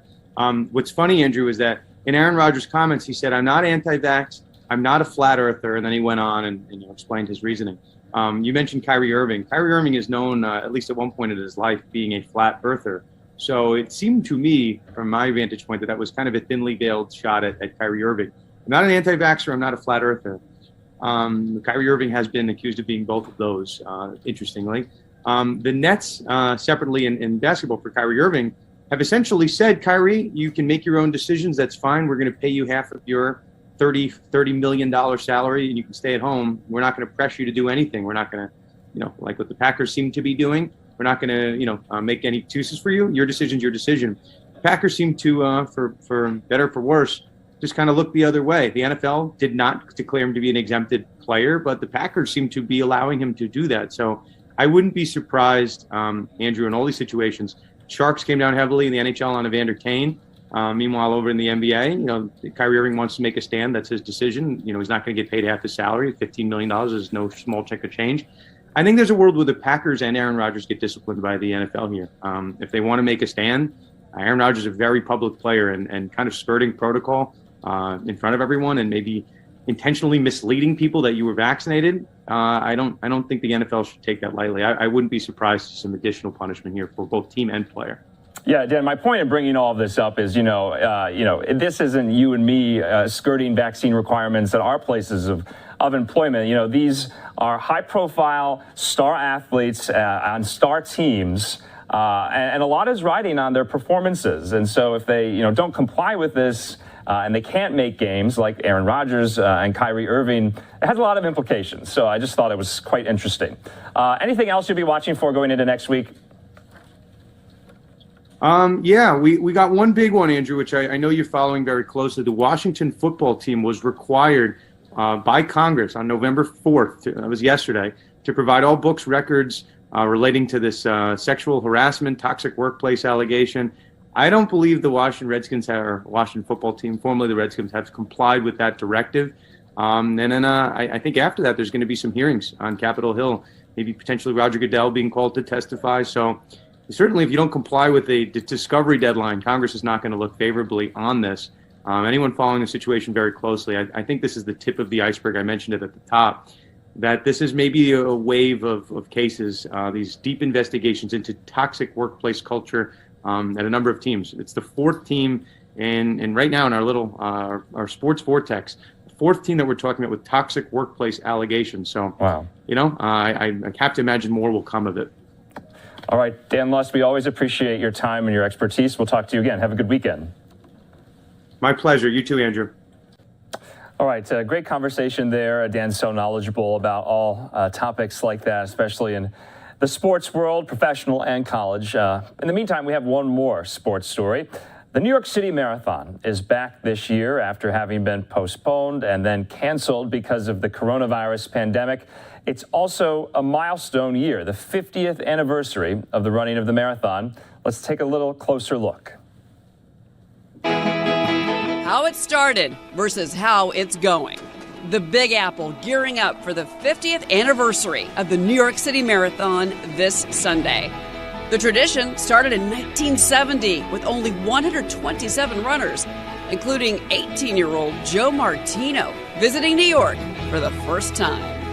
For some reason, we came together that day and we decided running a marathon in Central Park was a great idea. Coming across the finish line, I felt like I really accomplished something. Over the next 3 decades, the marathon became an international event, drawing some of the best athletes from around the world. In 2001, the race brought people together just 2 months after the deadly September 11th attacks, proving the resilience of New Yorkers and helping the city heal. Kelly Kenny was supposed to be at the World Trade Center that morning. After losing so many friends and colleagues, she ran that year with American flags pinned to her jersey. It was extremely moving. It was moving for people around us, and just love my city, love my country, and was happy to be able to do that at that time. Fast forward to 2020. The pandemic tested New York again, forcing the Big Apple into a near shutdown. Still, the running community rallied together, with 16,000 people completing the race virtually, including me, when I finished on a rainy Sunday that would have been Marathon Day. And now, New York is back and ready to welcome 30,000 runners on Sunday, celebrating 50 years as one of the most iconic races in the world. With one special volunteer who can't wait to be back at the finish line for her 30th year welcoming exhausted runners, Barbara Rubenstein. It's exciting every year. I love doing it. And I see a lot of the same people every year. It means everything to me. I think it keeps me going, keeps me young just to be here. Come race day, 30,000 runners will cross the finish line behind me, marking the return of the marathon and the return of New York City. Cheryl Casoni, Fox Business. Cheryl, thanks so much for that story. Great news for New Yorkers and so many around the country and around the world who come and run those 26.2 miles across all 5 boroughs that's happening this Sunday. We're going to take a quick 2-minute commercial break. There's more where that came from. We thank you for being with us on your Friday night. We'll be back in a moment.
Welcome back here to Live Now from Fox. Just wanted to show you the nation's daily temperatures here across the country.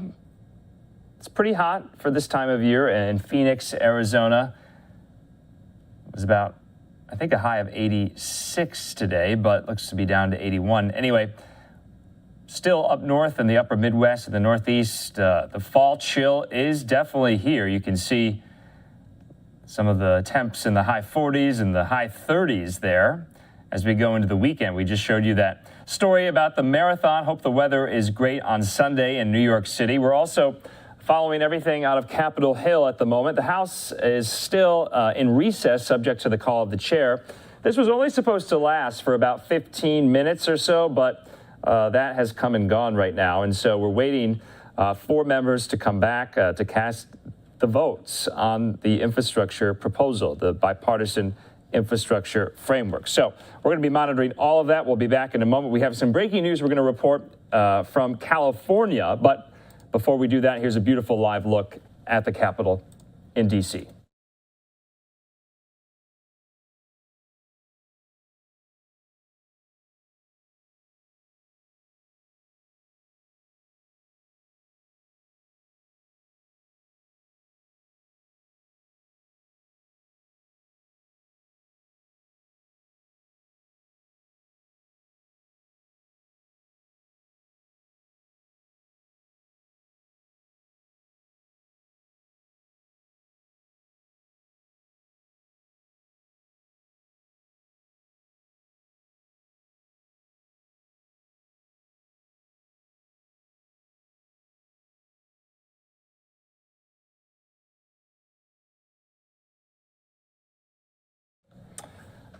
And of course, this is Andrew Kraft back here. We're following all the latest out of Capitol Hill. We hope to get an update. The president releasing a statement just an hour ago saying he wants these votes to take place tonight on that rule for the Build Back Better Act and for the final passage of the bipartisan infrastructure framework. And so right now, we just got a statement in from moderate Democrats, Representatives Case, Gottheimer, Murphy, Rice, and Schrader. They say, quote, "We commit to voting for the Build Back Better Act in its current form other than technical changes as expeditiously as we receive fiscal information from the Congressional Budget Office, but in no event later than the week of November the 15th, consistent with the top lines for revenues and investments in the White House preliminary budgetary estimate of the Build Back Better Act document presented to the Democratic caucus yesterday by the White House." So that's what we were waiting for. Will the moderates and the progressives come together on an agreement for the Build Back Better Act? Remember, they had been waiting for the CBO score, and that's the Congressional Budget Office, and that kind of indicates how much all of this spending will add to the deficit. And so we'll still monitor that as well. I want to thank you for being with us on this Friday night. We want to update you on a breaking news situation out of Milpitas, California. This is in Northern California at the moment. Right now, we're getting a tweet in from the Milpitas Police Department. Let's take a look right now. I want to update everyone because there was reports of this California mall on lockdown there. Right now, we're learning that officers continue to search the Great Mall interior to assist those who remain sheltered in place. They say, again, no victims were located within the mall, nor reported to us to have sustained any injuries due to the initial altercation or reported shooting. Right now, they go on to say in another update that at this time, we have not located any evidence within the Great Mall to indicate a shooting occurred. We continue to assist those still inside the mall and investigate what occurred this evening. Updates will be posted as additional information is obtained. Let's just take you all back. We don't have any video, unfortunately, from the scene. Right now, though, this is what we know. The Bay Area's largest indoor outlet shopping center is on police lockdown tonight due to police activity. There are few details, but the Milpitas Police Department spokesperson confirms that the Great Mall of the Bay Area, it's colloquially known as the Great Mall, was on police lockdown as of 6:30 local time, about an hour and 10 minutes ago. The police spokesperson said shoppers who are currently inside cannot leave at the present time. They also said anyone trying to enter the shopping center and its parking lots are being turned away by police. And so right now, these are the updates. They have not located any evidence within the mall to indicate a shooting occurred, which is very good news, although they're continuing to assist those still inside the mall and to investigate what occurred this evening. So, just wanted to update all of our viewers on this situation there in Northern California. I'm Andrew Kraft. We want to just keep playing for you some of these stories from earlier. We want to show you the White House press briefing earlier today. There was a lot of talk about the Biden vaccine mandate and also all of these Capitol Hill negotiations. Here's Deputy White House Press Secretary Karine Jean-Pierre. The red line, if you will, that the president had when it came to this, to his economic policies. If I can just ask one more follow-up really fast. When you, to that point of what the arguments that the moderates are making, you know, they've made an argument similar to how you started. Yeah. You started by saying that there's these positive economic numbers, these positive job numbers, and that might be indication that such a big spending package just isn't necessary right now. So what's your answer to that? So, this is actually plays to what they're saying. So two parts. What I was saying is that the jobs numbers that we saw today is an improvement. We're seeing that the economy is moving forward, and the reason why is because of the American Rescue Plan. The reason why is because we're getting shots in people's arms. The reason why is that people are feeling more comfortable. They're going back to work because they're getting vaccinated. And that American Rescue Plan, that historic bill that the president passed and only Democrats voted for, actually put money in people's pockets, actually gave a middle-class tax cut to families. That was incredibly important. So what we're trying to do is continue that investment with his economic policy, the Build Back Better Act, and the infrastructure bill, which are also transformative, as I just said, and historical. So what we know and what we understand is, and one of the best arguments that to make for the Build Back Better Act is that 17 Nobel Prize winners in economics, as you've heard us say, and the president say, agree that it will reduce inflationary pressures, which is so important and so critical right now. The Wall Street analytics firm Moody's said the same thing again yesterday. So Build Back Better is fully paid for and will even reduce the deficit over the long term, as numbers from Moody's, JCT, which is what came out yesterday, and what our administration put forward in that Treasury blog that I mentioned yesterday. So that's what we have and that's what we understand. Thank you so much. Democratic Representative Joyce Beatty said today that the House could vote today on Biden's $1 trillion infrastructure package, but could postpone action on the Build Back Better plan over its cost. And I wondered if you could say if that is acceptable to the president or if he sees it as a betrayal of progressive demands. So here's what I'll say to that. It's like I'm not going to negotiate or speak to hypotheticals from here. Our main thing is that we want to see both bills done. We are working in lockstep with Speaker Pelosi, and as you know, the president and his team has been talking to members and their staff for the past several weeks. We're continuing to do that today, and we're going to get this done. Inaction is not the answer, and we got to move forward and deliver for the American public. On a separate topic, Biden today mentioned that his administration had secured millions of doses of the Pfizer COVID-19 pill. Could you give us any detail on how many millions, when the delivery is expected, and how much it'll cost? So I don't. So as far as the contract, because that would be a contract component. So like you said, we're securing millions of doses. Should this receive the regulatory approval, as the president said?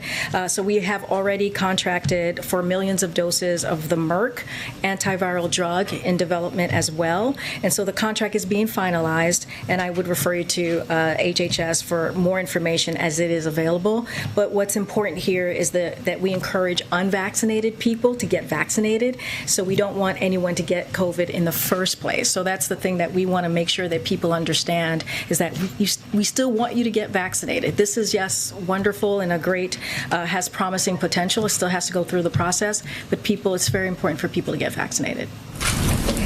Thanks, Karine. You noted JCT and Moody's. Do you guys have a sense in terms of the Penn Wharton analysis? We've heard some Republicans talk about it. I think Senator Manchin has mentioned an iteration of it in the past, but finding that there would be a shortfall in the 10-year window. Overall, it costs $3.9 trillion. What's kind of your read on that analysis? Yeah, so the biggest problem with Penn Wharton's report is that they didn't model the actual bill.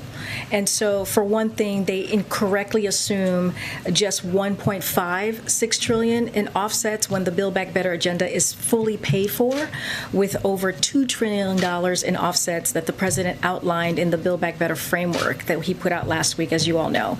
And as the Joint Committee on Taxation, which is what we've been talking about, and our own numbers, which align with each other, confirm they underestimate, this is Penn Wharton, by $292 billion the combined revenue impact of the corporate minimum tax, stock buybacks, international corporate adjusted gross income surcharge for those making more than $10 million. So the net income investment tax and loss limitation compared to JCT scoring. So they also don't include key areas of Build Back Better that will increase economic growth, like the child tax credit, putting more Americans to work, investing in affordable housing. So, for example, just to give an example here, when it comes to the child tax credit, the analysis does not consider the benefits that most 450 economists, including 4 Nobel Prize winners, recently highlighted in an open letter.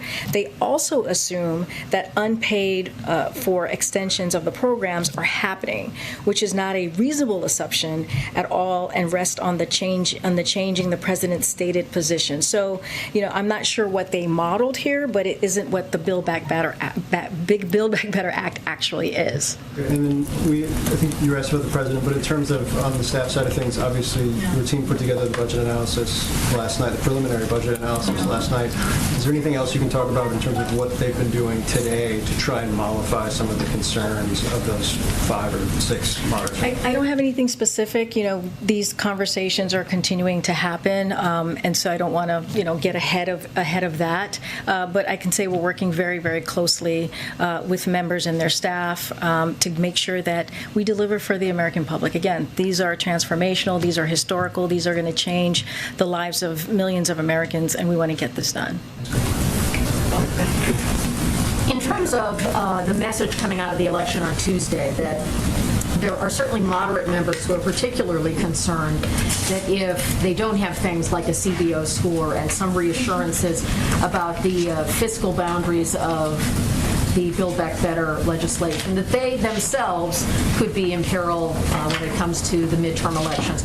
What sort of conversations is the president having on that point? Does he understand that kind of concern that they're applying in how they proceed with this now that the urgency of getting this done prior to the election that's just gone by, it seems to be, eased up a bit?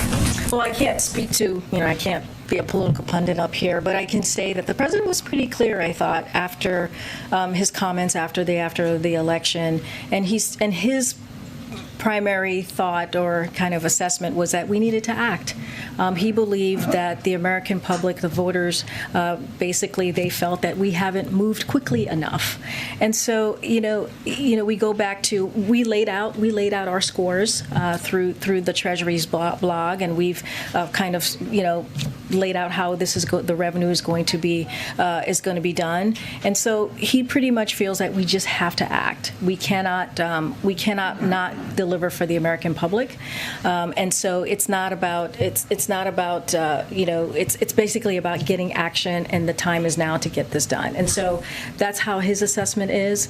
He continues to talk to members, continue to lay out, okay, look, this bill, if we get this through, it's going to help inflation, right? That's a key understanding component of it as well, is what the Build Back Better Act is going to do. And from what I understand, the plan to vote on the bipartisan infrastructure is at least scheduled for 4:30 this afternoon. Would that affect the president's plans to leave town? That obviously has already passed the Senate, therefore it would be ready for his signature as soon as it could get here. What's the impact on all of that? So I don't have anything more on his schedule. Clearly the president wants this to be done as soon as possible. If it's today, that's that's wonderful. That's better for the American public. I don't have any announcement to make about his schedule for today. We want to know when he's going to depart. Thanks, Doreen. So your administration is negotiating cash payments for some illegal immigrants who were separated from family members under the last administration. Why give taxpayer money to people who broke federal law to get here? You like this question, Peter? We talked about this yesterday. But not to the heart of the point, which is that these people broke the law to come here, and they are going to get hundreds of thousands of dollars in taxpayer money. A couple of things. I mean, I cannot speak to this from here. This is Department of Justice. And we asked them, and they said no comment, so we have to ask you. Well, and I'm telling you that this is in litigation, and so you have to talk to the Department of Justice about this. This is not something that I can speak from here on the particulars, on the specifics. But, you know, I said this to you yesterday, Peter. One of the things that we have to remember why we're in this place that we are today is because we had an administration that had an inhumane, immoral policy that was taking babies away from their families, from their mothers. That was the policy of the last administration. That is why we are here today, and that's you asking me this question that I actually cannot answer because you got to go to the Department of Justice to get the particulars. But just be clear, that's why this is happening today. Okay, so Mitch McConnell and Chuck Grassley have written a letter to the Attorney General. They say that any settlements to illegal aliens because they violated the law are wrong. Does the President agree with that or disagree with that? So yesterday I addressed and I clarified the President's comments on the thinking on this because you asked him a question and he answered it directly.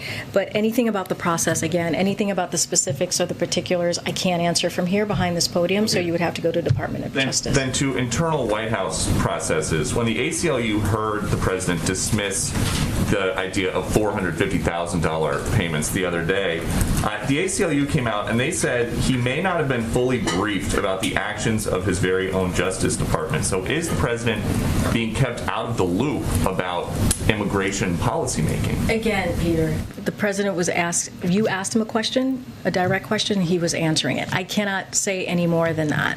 Okay, final one then. There is a long line to get into this country legally. Is there any kind of discussion about giving people who are coming here the right way money?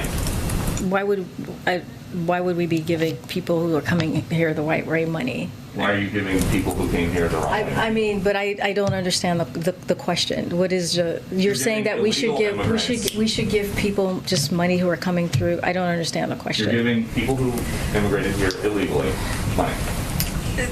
Like I said, that's the Department of Justice. That's you're going to have to ask them that question. Okay, we'll ask again. Okay. So if it passes, does the White House want Speaker Pelosi to send over the infrastructure bill for the president's signature immediately, or is it your preference that waits until the Build Back Better plan gets a vote in the Senate? So if the Build Back Better infrastructure bill passes today, the president's going to sign it. That is but he also wants to make sure that we get the Build Back Better Act done as well, the framework that he put together. So both bills are critically important to him. He wants to move both of them forward. Okay, we've been listening to the White House press briefing from earlier today, but right now it looks like the House is back from recess. There has been an agreement with moderate Democrats and progressive Democrats. Let's take the floor right now. Mr. DeFazio moves that the House concur in the Senate amendment to H.R. 3684. The question is on the motion on which the yeas and nays were ordered. Members will record their votes by electronic device.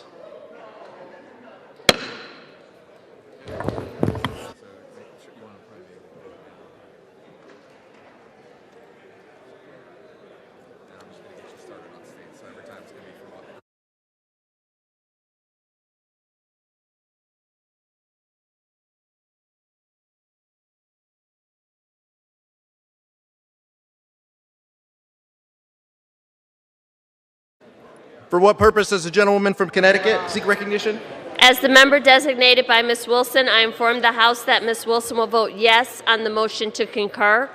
And as the member designated by Mr. David Scott, I inform the House that Mr. Scott will vote yes on the motion to concur. For what purpose does the gentleman from Texas seek recognition? As a member designated by Mr. Crenshaw of Texas pursuant to House Resolution 8, I announce to the House that Representative Crenshaw votes no on concurring with Senate amendment to H.R. 3684, Mr. Speaker. Thank you. For what purpose does the gentleman from Illinois seek recognition? As a member designated by Mr. Meeks of New York, I inform the House that Mr. Meeks will vote yes on the motion to concur. As a member designated by Ms. Sewell of Alabama, I inform the House that Ms. Sewell will vote yes on the motion to concur. For what purpose does the gentleman from Alabama seek recognition? Mr. Speaker, as a member designated by Mr. Jim Hagedorn, District 1, Minnesota, I inform the House Mr. Hagedorn will be voting no on H.R. 3684.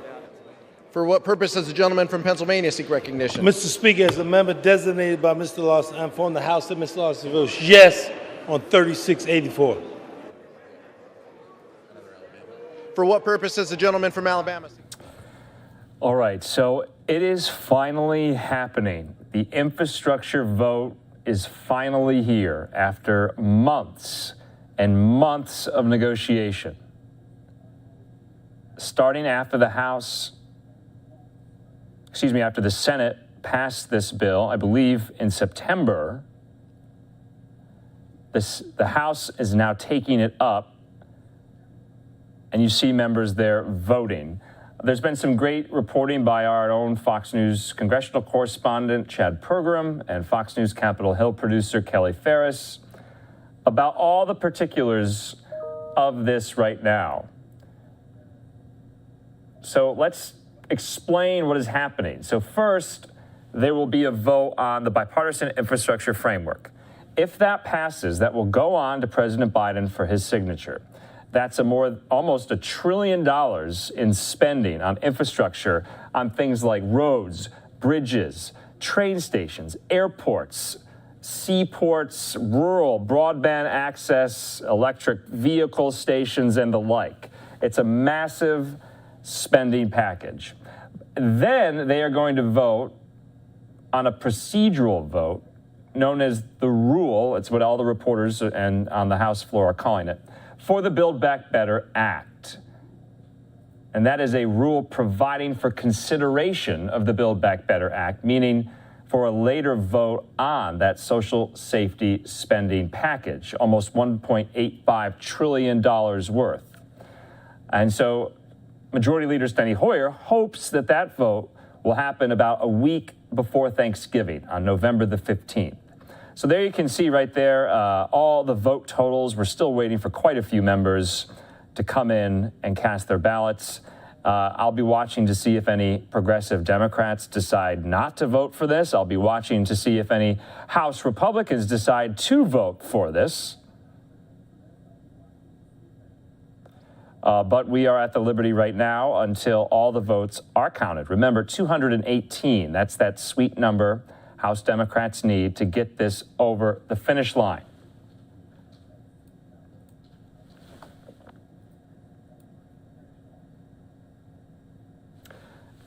Let's listen into members. Members right now are voting by proxy for other members on their behalf who cannot be here tonight. Let's listen in.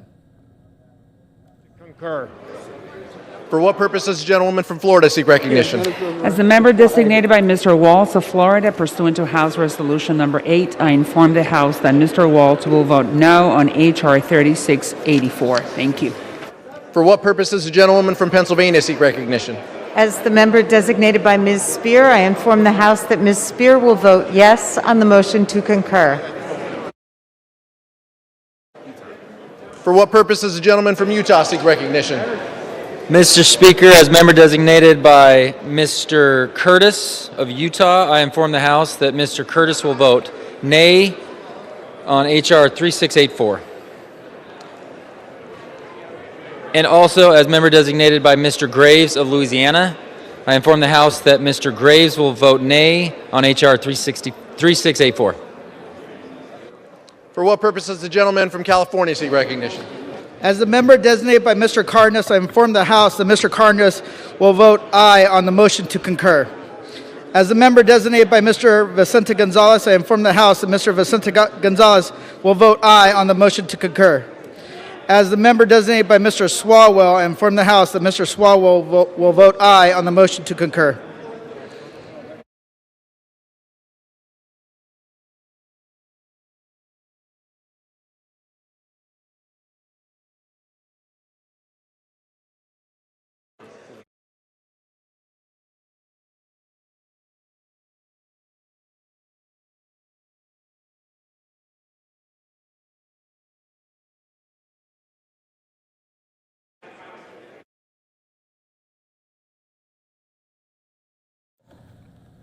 All right, if you're just joining us here on Live Now from Fox, we're coming up at the top of the hour here, 8 o'clock on the West Coast, 11 p.m.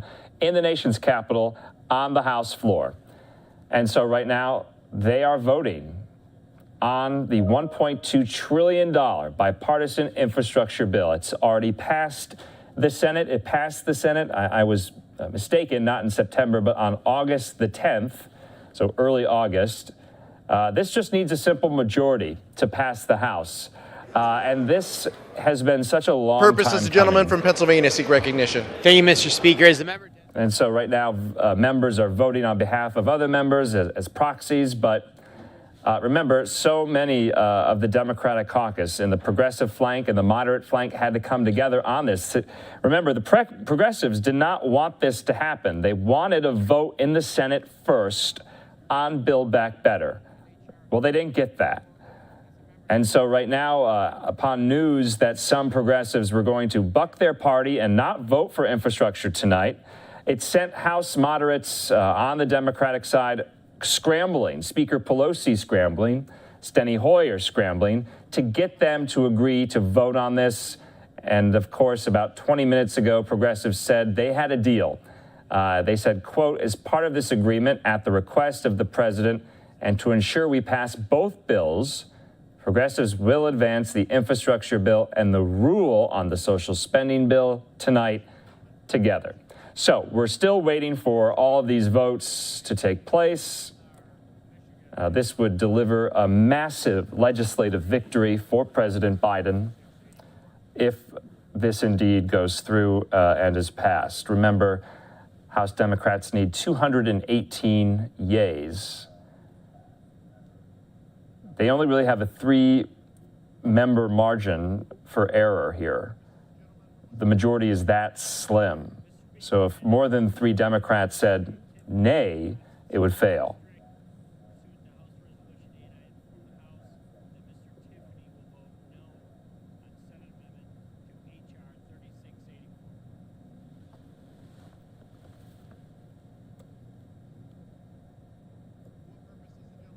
Let's listen in more to the House floor right now.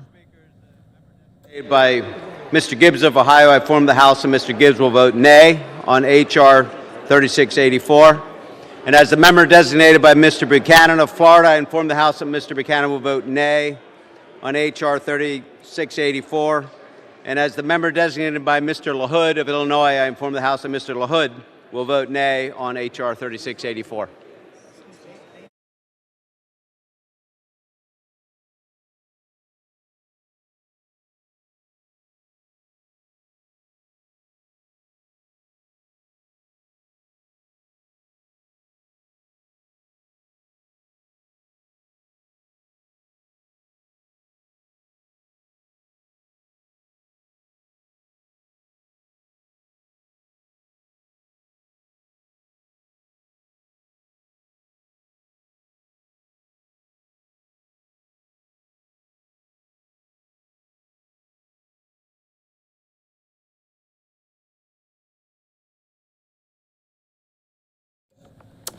So the vote count whittling down here. A lot of House members are voting on behalf of other members in proxy votes tonight for those who cannot be in the chamber.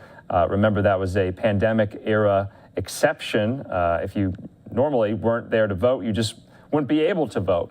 And so right now, I just want to give you some more context. For what purposes, gentleman from West Virginia? What I will be looking out for. I will be watching to see if there will be any progressive defections and if there will be any Republican votes for it. So that would be quite interesting. Or will this just be a party line vote, right down the middle there?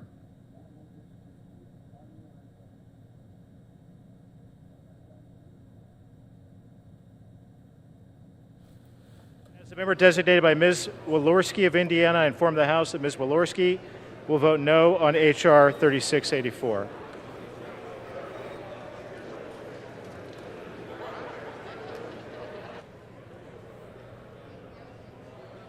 For what purpose does the gentleman from Florida seek recognition? Mr. Speaker, as the member designated by Mr. Stubbe of Florida pursuant to H.R.S. 8, I inform the House that Mr. Stubbe will vote no on H.R. 3684. And as the member designated by Mrs. Boebert of Colorado, I inform the House that Mrs. Boebert will vote no on H.R. 3684.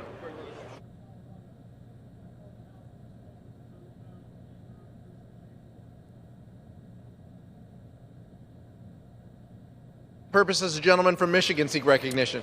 Mr. Speaker, as the member designated by Mrs. Hartzler of Missouri, pursuant to House Resolution 8, I inform the House that Ms. Hartzler will vote no on the Senate amendments to H.R. 3684. For what purposes, the gentleman from Pennsylvania seek recognition? Designated by Representative Lesko of Arizona pursuant to House Res 8, I inform the House that Representative Lesko will vote no on Senate amendment to H.R. 3684. Mr. Speaker, as a member designated by Representative Green of Tennessee pursuant to House Res 8, I inform the House that Representative Green will vote no on Senate amendment to H.R. 3684. Thank you.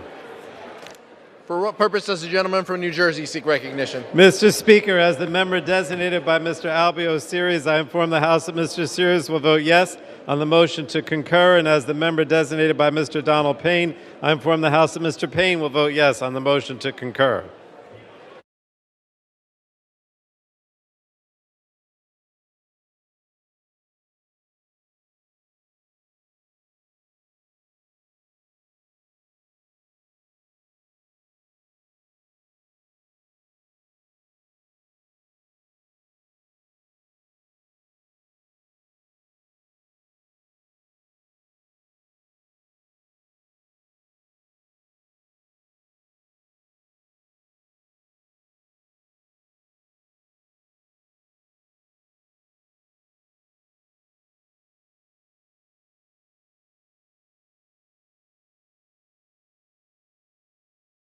Does the gentleman from Tennessee seek recognition?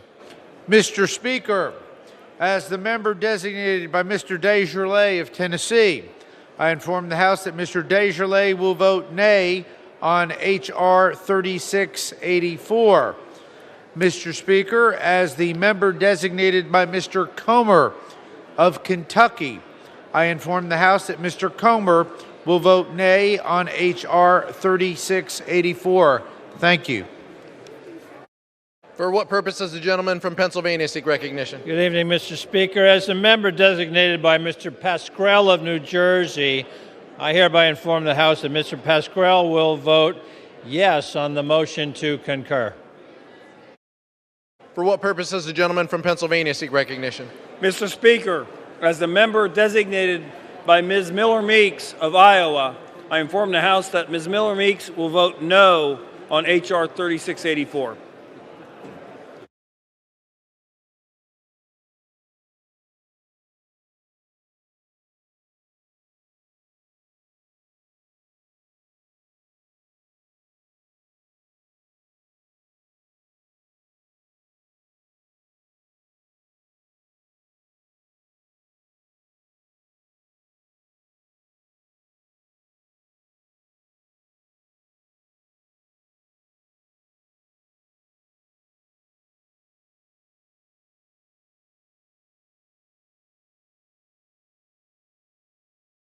For what purpose does the gentlewoman from California seek recognition? Mr. Speaker, as the member designated by Jim Costa, I inform the House that Mr. Costa will vote aye on the motion to concur. For what purpose does the gentleman from Oklahoma seek recognition? Mr. Speaker, as the member designated by Mr. Mullen of Oklahoma, I inform the House that Mr. Mullen will vote nay on H.R. 3684. Thank you, Mr. Speaker. For what purpose does the gentleman from Virginia seek recognition? Mr. Speaker, as the member designated by Mr. Kind of Wisconsin, I inform the House Mr. Kind of Wisconsin will vote aye on the motion to concur. For what purpose does the gentleman from Utah seek recognition? Mr. Speaker, as a member designated for Mr. Crawford from Arkansas, I inform the House that Mr. Crawford will vote nay on H.R. 3684. For what purpose does the gentleman from Arizona seek recognition? Mr. Speaker, as a member designated by Ms. Kirkpatrick, I inform the House that Ms. Kirkpatrick will vote yes on the motion to concur. For what purpose does the gentlewoman from Georgia seek recognition? As the member designated by Mr. Paul Gosar of Arizona, I inform the House that Mr. Gosar will vote no on H.R. 3684. For what purpose does the gentleman from Illinois seek recognition? As the member designated by Mr. Caston of Illinois, pursuant to House Resolution 8, I inform the House that Mr. Caston will vote yes on the Senate amendment to H.R. 3684.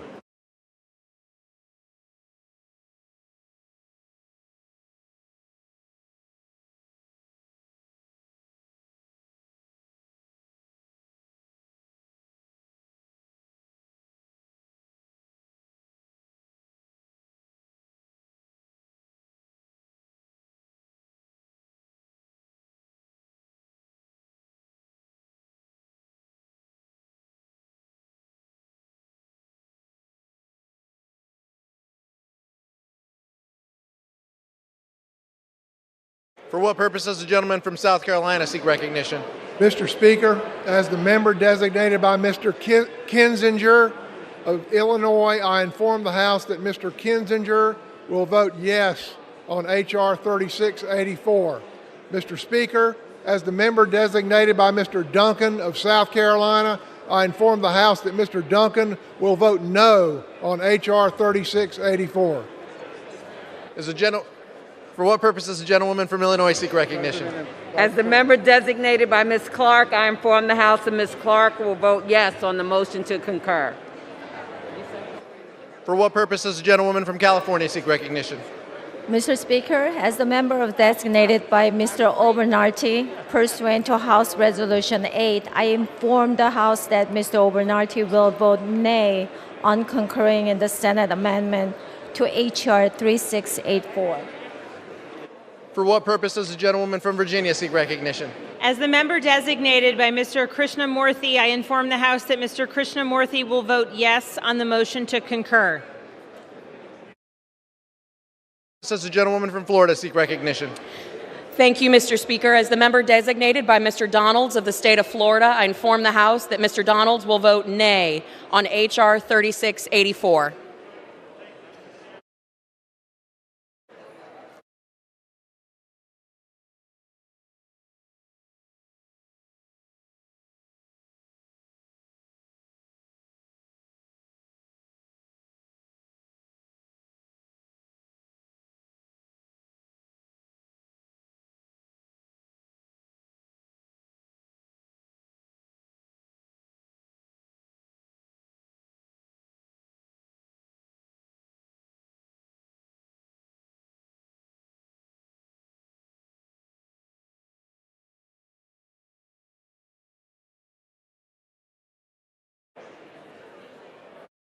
What purpose does the gentleman from California seek recognition?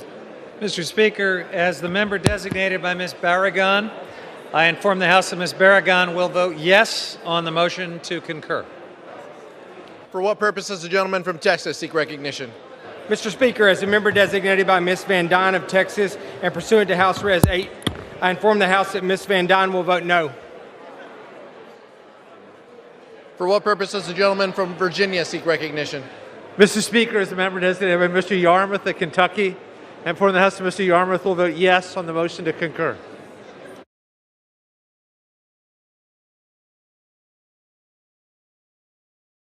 For what purpose does the gentlewoman from Virginia seek recognition? Mr. Speaker, as the member designated by Mr. McEachin, I inform the House that Mr. McEachin will vote yes on the motion to concur. And as a member designated by Ms. Porter, I inform the House that Ms. Porter will vote yes on the motion to concur.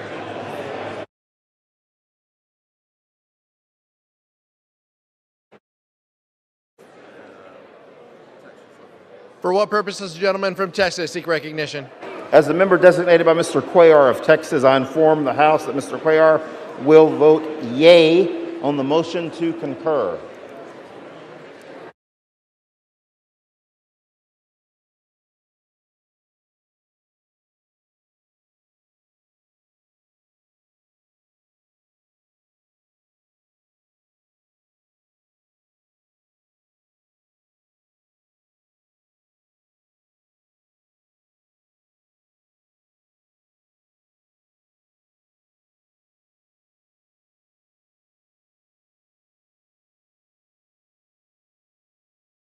Purposes, the gentlewoman from New Hampshire seek recognition. Mr. Speaker, as the member designated by Ms. Pingree, I inform the House that Ms. Pingree will vote yes on the motion to concur. And as the member designated by Ms. Wild, I inform the House that Ms. Wild will vote yes on the motion to concur.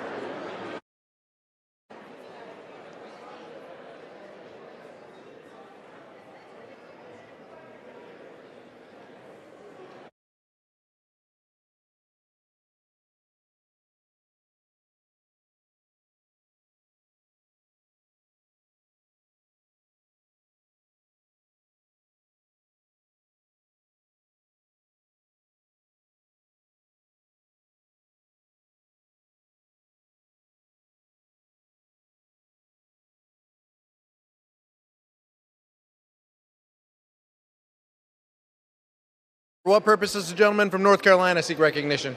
Mr. Speaker, as a member designated by Mr. Zeldin of New York, I inform the House that Mr. Zeldin of New York will vote no on H.R. 3684. Mr. Speaker, as a member designated by Mr. Long of Missouri, I inform the House that Mr. Long will vote no on H.R. 3684. As a member designated by Mr. Lukemeyer of Missouri, I inform the House that Mr. Lukemeyer votes no on H.R. 3684. As a member designated by Mr. Barr. All right, if you're just coming to us here on Live Now from Fox, it's about 8:15 on the West Coast, 11:15 there on the House floor in the nation's capital, on Capitol Hill. And right now we're awaiting for a final vote tally on the bipartisan infrastructure framework. And so throughout this, I've been trying to monitor if any Republicans vote for this. They have, and if any Democratic members did not vote for this, and that is also the case. So right now we're learning that so far there have been 8 Republicans who have voted yes, 5 Democrats who have voted no. So far so good on the chances of this passing. Let's go over some of those members, those Democratic members who voted no. That's Ilhan Omar, Cori Bush, Alexandria Ocasio-Cortez, Jamal Bowman, and Rashida Tlaib. And those are known collectively as the Squad, but very progressive members of the House Democratic Conference. Remember, very, very outspoken. Although we do want to note that the leader, the chairwoman of the Congressional Progressive Caucus, that's Congresswoman Pramila Jayapal, she did vote yes on this. And so just wanted to point out a lot of this.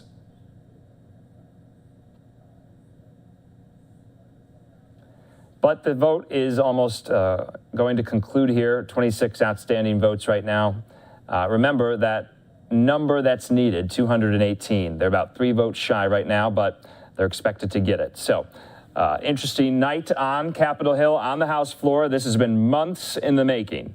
You'll remember that August 10th, this same framework passed in the Senate with Republican support in the Senate. I believe almost 20 Republican senators voted for this. And there's just been wrangling ever since then to bring this to a vote in the House. And some last-ditch efforts tonight to appease members of the progressive flank there for Democrats. Because remember, on the other side of all of this is the Build Back Better Act. And so progressives had wanted that voted on in the Senate first, and then to bring them both to the House floor on the same time. They did not want a standalone infrastructure vote. Of course, that was no longer operative tonight. Oh, and it looks like you can see members on the floor, they're clapping. They have reached 218 votes. Let's listen in.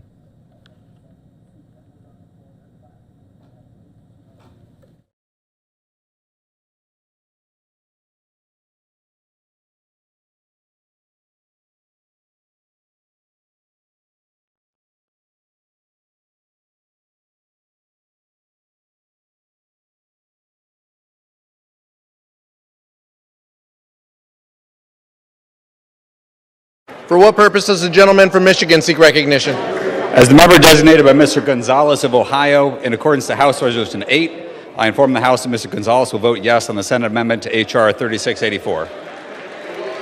A woman from New York seek recognition. As the member designated by Mr. Deutsch of Florida, I inform the House that Mr. Deutsch will vote yes on the motion to concur.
So now we know. You saw all of those Democratic members of the House there on the left-hand side of your screen in the House chamber clap and gather and kind of shout their joy now that that threshold has been met and surpassed. 218 votes needed to pass this. This will pass.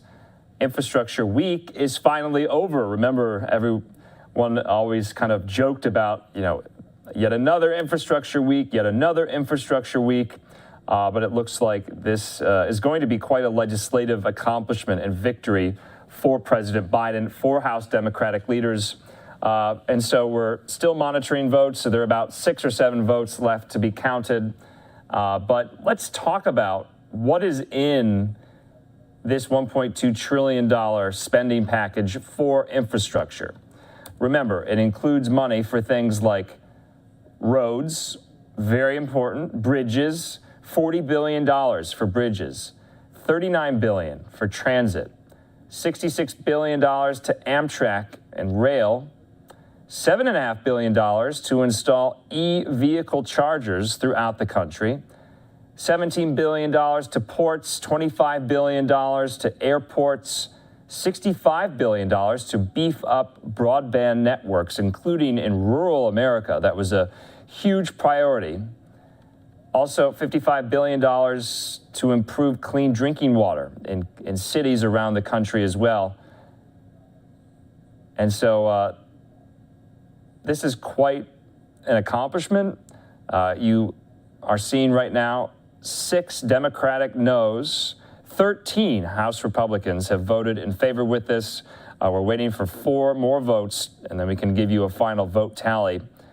But no doubt that this is quite a relief for the Biden administration, which for the last 2 months has undergone crisis after crisis, plummeting approval ratings for the president, the lowest at any point in his very, very short presidency. He's only been president now for about 10 months.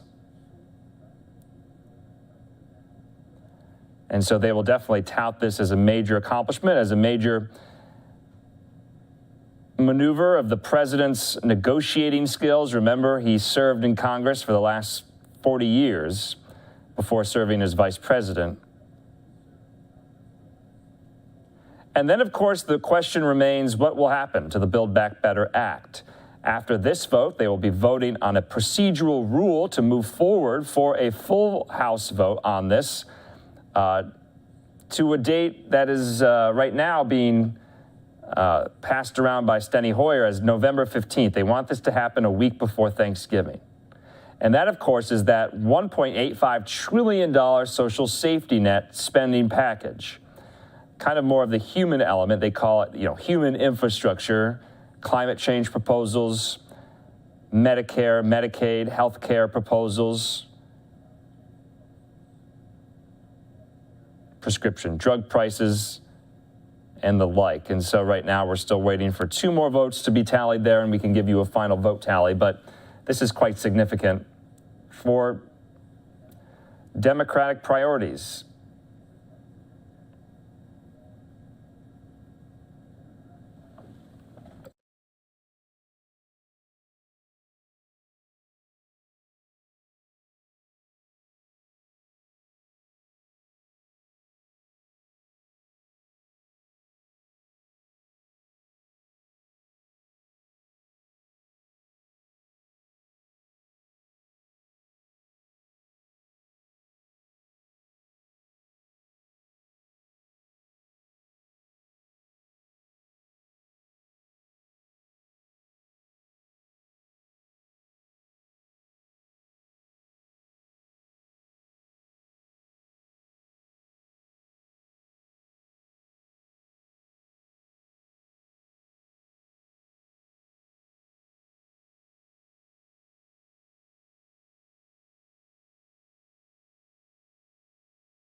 All right, and of course now we do have a final vote tally, 228 yeas, 206 nays there. Let's listen in. 128, and the nays are 206.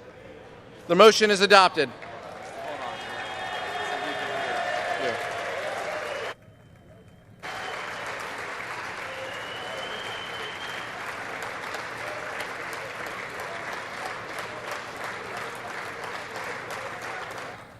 So there, Democratic members of the House erupting into cheers and clapping. This is the largest infrastructure bill ever passed in history. It's about $1.2 trillion in spending. And so a major legislative accomplishment, not only for Speaker Pelosi, but also for President Biden and his administration. So we want to thank you for being with us for all of these updates on Infrastructure Week and Infrastructure Bill. We had been following this for, I think since the spring and since it passed in the Senate in August. And so right now we're going to be on the alert and on the lookout for any remarks by Speaker Pelosi, but they still have some more votes in the House. But you can see here on the floor there in her fuchsia suit there, hugging members. For what purpose does the gentlewoman from Illinois seek recognition? I have a motion at the desk. The clerk will report the motion. The motion to concur in the Senate amendment to H.R. 3684. For what purpose does the gentleman from Nevada seek recognition? I have a motion at the desk. Clerk will report the motion. Mr. Horsford of Nevada moves to lay the motion to reconsider on the table. The question is on the motion to table. Those in favor say aye. Aye. Those opposed say no. No. The ayes have it. Gentleman from Texas. The ayes and nays. Pursuant to Section 3S of House Resolution. All right now we're going to move away from the House floor. We still have some more headlines we would like to get to on this Friday night. We want to thank you for being with us. I'm Andrew Kraft, and right now we're going to take a quick 2-minute commercial break. When we come back, we'll be airing a special documentary that both Fox 11 in Los Angeles and here at Live Now from Fox will be airing throughout the weekend. And of course, that is 30 years since the stunning announcement that LA Lakers legend Magic Johnson tested positive for HIV, and the fallout from that disrupting his basketball career, but also bringing awareness to HIV. We'll have that 2-part documentary series in just a moment.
There was no better time, no better era than playing for the Lakers in the 80s. Showtime was like nothing you had ever seen before. It was running and gunning. It was Magic Johnson up and down the court, fast breaking, alley-ooping, no-look passing, just remarkable. It was a spectacle. That's the word I would use, an absolute spectacle. You had Kareem Abdul-Jabbar, Magic Johnson, Byron Scott, Michael Cooper, Superman Kurt Rambis, all of those guys that became basically household names. And then I get drafted by them in '85. The Lakers meant everything. And I remember those guys out there running up and down the court in those little bitty old short shorts that they used to wear. I almost had to stop going to the game because I got so excited. I would hit the person next to me. I would start beating on them when I got excited. And my husband would always say, "You can't do that." And I said, "I'm not intending to do it, but I'm excited." The Forum was like the place to be. It had like a red carpet canopy type entrance, and you could watch like the limos and the fancy cars roll up, and then the stars, and Diane Cannon always comes to mind, would stroll out down this red carpet into this VIP entrance. I used to get there early during showtime and leave late. It was a time of celebration. It was a time of knowing what you had and enjoying it. It was a time of victory. No matter what else was going on, the Lakers lifted the city, the country. And as a matter of fact, I went through a divorce. I let him keep the house and I got the floor seats. That's how important the Lakers are to me. Showtime at that particular time just meant winning. You know, we always said the jersey, you know, when we put on that Laker purple and gold, you know, the name on the front of the jersey is more important than the back. So it's all about the team. If you put that jersey on, you better be ready to perform. No excuses. There was winning and there was misery, and there was nothing else in between. When we won, we had fun, and we smiled, and we celebrated, and we listened to music. And when we lost, we both went down that dark rabbit hole and we just waited for the next practice or the next game to get after it. What also helped was having an enemy, meaning the Celtics, that everybody hated. It was a true rivalry. We hated them, they hated us. Because you had two guys that created a rivalry between one another, brought that into a league in which their teams became rivals and then which their cities became rivals. And areas of the country, just cut it down the middle. You got East Coast, you got West Coast. You put Larry Bird and Magic Johnson in a game of tiddlywinks, they're gonna kill each other to win. It was a script right out of Hollywood, honestly. The Celtics were the lunch pail, physical, blue-collar guys. The Lakers, they were glamorous, they were glitzy, they were fast-moving. The way Magic would pass the ball, it was just electric. A guy this big shouldn't be able to do things this amazing with the basketball. He was the size of a power forward, but he was playing the point guard position.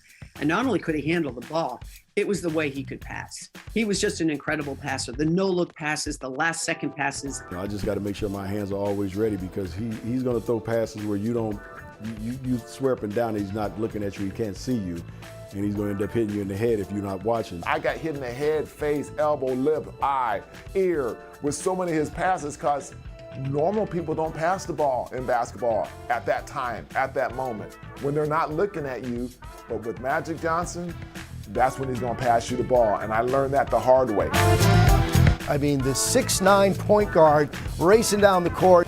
You watched Magic Johnson, and you could not take your eyes off of him. He brought entertainment, he brought passion, he brought winning, he brought championships, he brought not settling for second place. He brought all that here. You just wondered, how many NBA championships will it be? How many MVP awards will it be?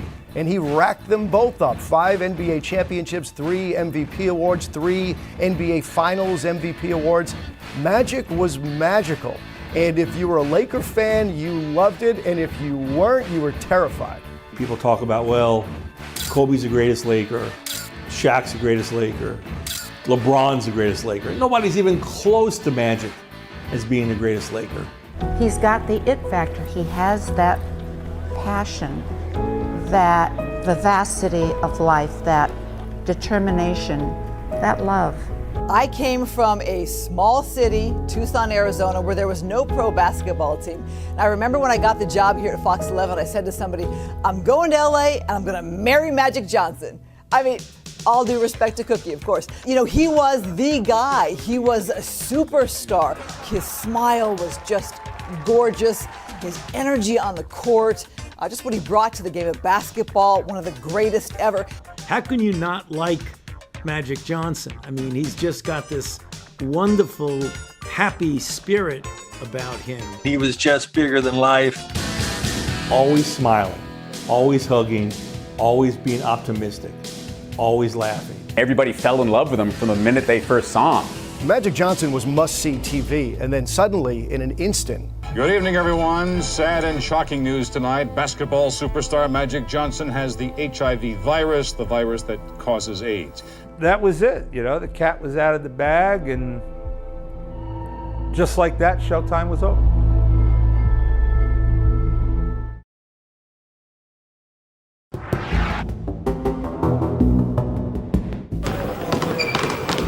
Training camp had started. He was, playing just like the Magic we knew of. I'd rather be playing than on vacation. You can believe that. And so we felt that we had a team, ready to win another championship.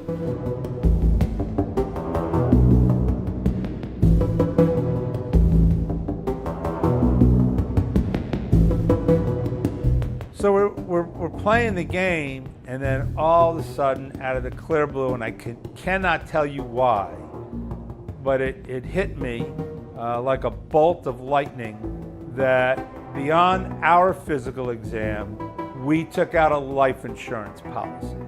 And that insurance company, their blood panel, they run an HIV screening. You start putting two and two together.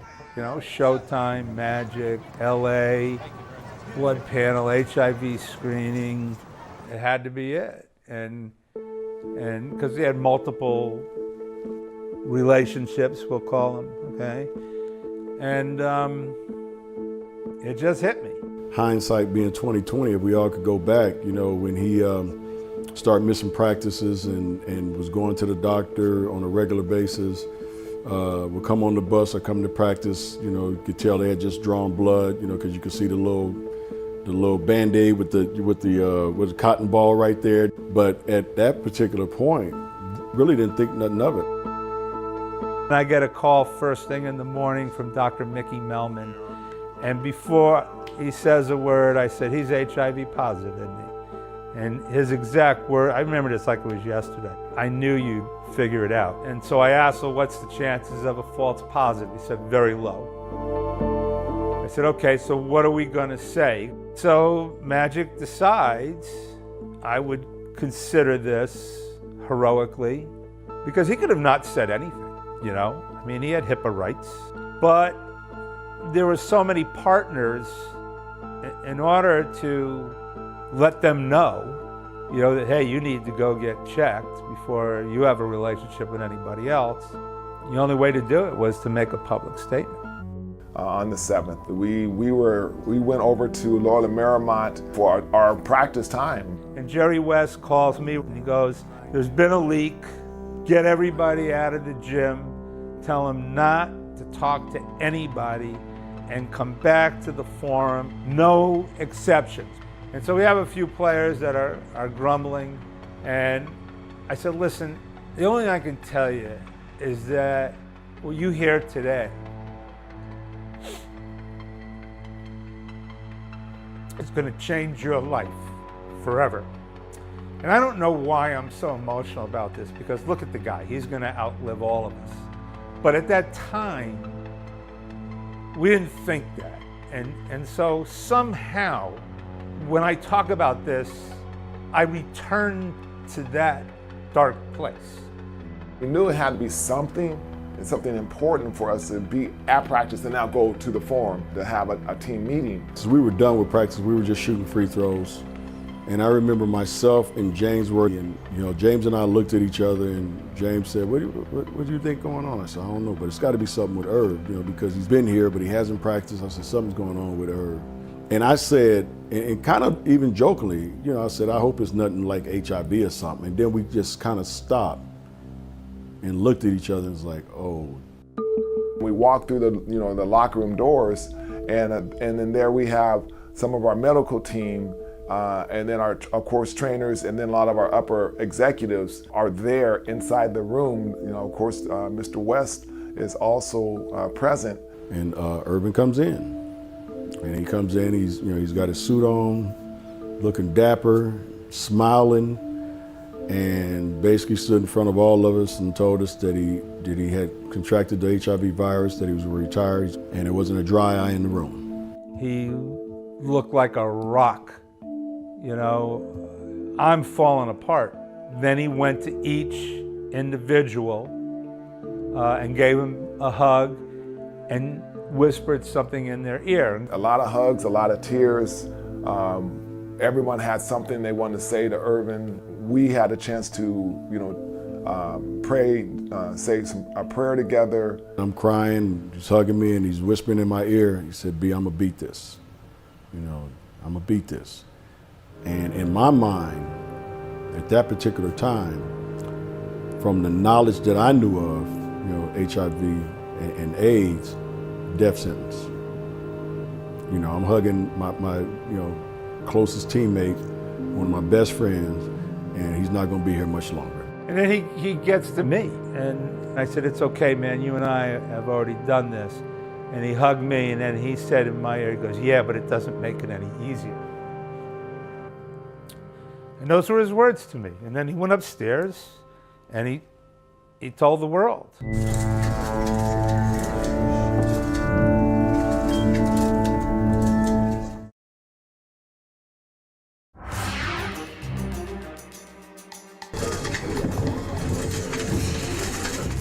They break into programming, and you can see a shot of this room filled with cameras beyond capacity.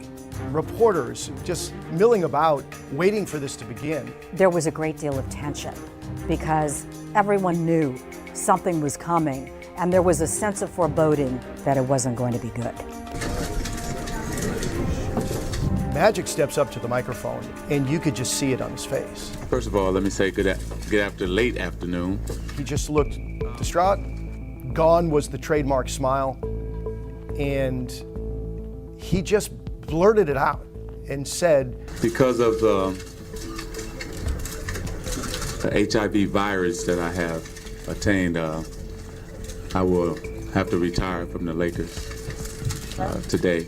It was one of the most amazing moments in LA sports history. For him to say those words, HIV, nobody had said those words in relation to him before that. Today there have been speculation, there have been Twitters, there have been predictions. Nobody had any idea. I just want to make clear, first of all, that I do not have the AIDS disease, because I know a lot of you want to know that, but HIV virus.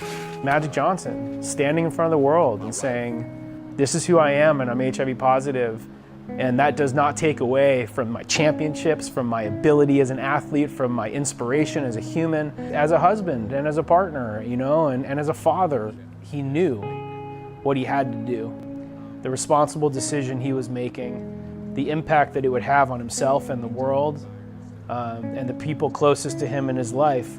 And he was doing something that was truly selfless.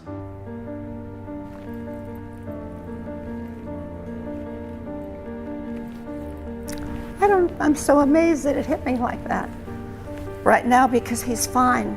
It's another challenge, another chapter in my life that it's like being, your back is against the wall. And I think that you just have to come out swinging. Your heart just sunk. I felt for him as a man, as a son, as a husband, as a superstar. I was just like most people in America. I was very shocked, devastated about it. In the sports world, it's the equivalent of a president being shot. He's a hero to me, to everybody that loves sports, I think to everybody across this country. Well, the only thing you can say is, hey, I love you, and if you need me, I'll be there for you. He is a symbol and a devastating reminder of a harsh reality.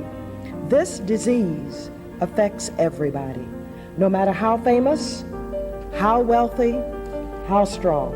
I was shocked, and I thought, oh my God, he's gonna die.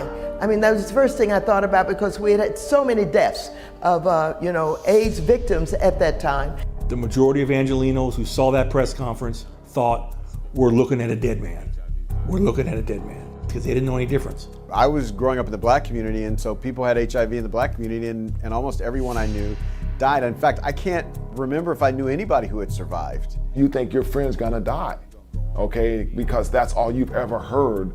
You've never heard anybody overcoming, beating, getting back to a normal way of life who've contracted this particular virus. I remember going to Celtics practice, and Larry was just beside himself, didn't talk to anybody. He said it was the first time in his life that he didn't feel like playing basketball. To say that I was shocked would be an underestimation. It was one of the hardest blows that I've ever taken as a man in the game because of my affection and love for Irvin. Magic Johnson was like his son, and so he wanted to pay homage to him, even though he was no longer with the Laker organization. Before last night's Knicks game at the Garden against Orlando, Riley called both teams together to pray for his friend. I would like to ask all of us, if we could, to give our love and our support and our prayers for Irvin, our Father who art in heaven. 20,000 people at Madison Square Garden stood up and recited the Lord's Prayer. So it was a very powerful, poignant moment that I'll never forget, ever forget. Thank you. I was the one leading the charge about, boycotting the next few games because I just told I can't think about a game when I'm thinking about a friend.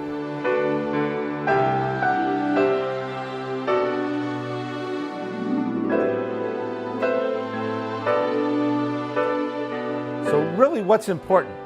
Is it important that we're not going to win because we lost our guy? Or is it important that we're losing somebody we love? Now winning's not so important anymore. And that really changed the way that I looked at life. People felt as though a member of their own family had suddenly received this diagnosis. It was a gut punch, but I think, Magic, in the way that only he could, he led the charge because he looked into that camera and he said, "Don't be sad for me. I'm going to go on. I'm going to have a great life. I'm going to beat this." And people looked at that and we all marveled at his strength. And he somehow managed to get even a little bit of a smile out. I plan on going on, living for a long time, bugging you guys like I've always have. He was trying to joke with the media that I'll still be around and I'll still be bugging you guys, but all you could think of is that this man is suddenly in the fight of his life, literally fighting for his life. And if Magic Johnson could contract this disease, anybody could. So it was a game changer. It wasn't surprising to me that sooner or later you were going to get a heterosexual superstar who's well known throughout the world that's going to get infected. Because most people thought that it was only confined to gay men. He took it out of the shadows, out of the dark corners where we see the poor gentleman wrapped in blankets, shivering on wheelchairs, and took it to center court. He literally brought HIV to mid-court. He literally brought it to Showtime. He literally brought it under the lights.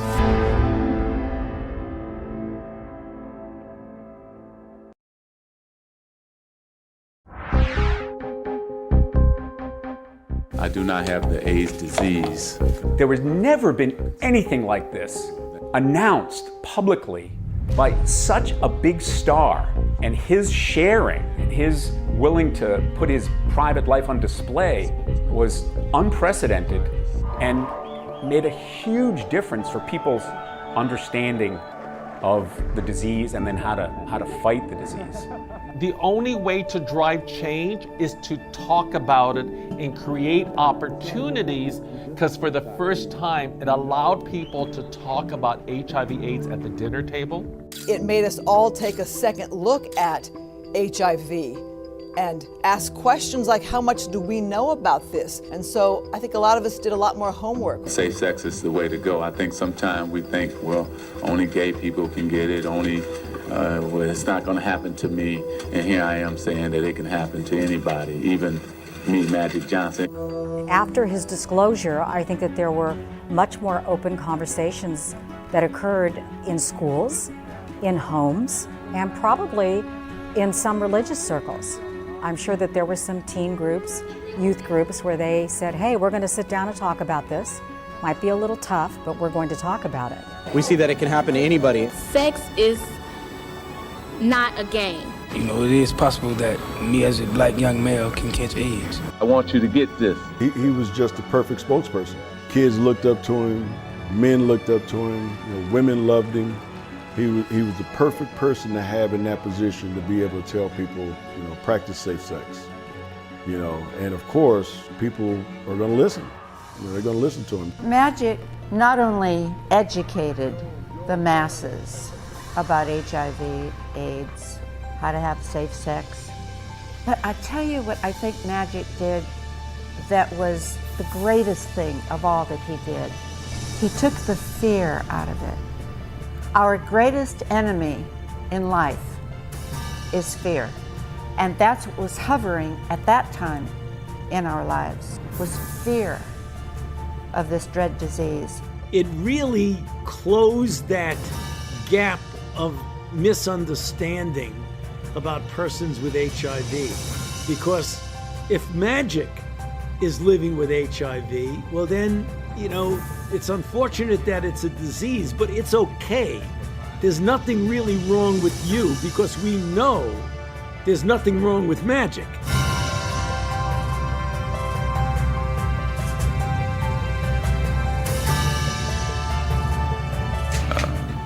I'm back.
He brought thrills to the basketball court. He touched our hearts with his unfailing good humor and that smile. And now Magic Johnson has wrenched our hearts with a tragic announcement today. Because of the HIV virus that I have attained, I will have to retire from the Lakers. That day, it seemed as though everybody thought that this was going to be the end. I thought, oh my God, he's gonna die. Just like that, showtime was over.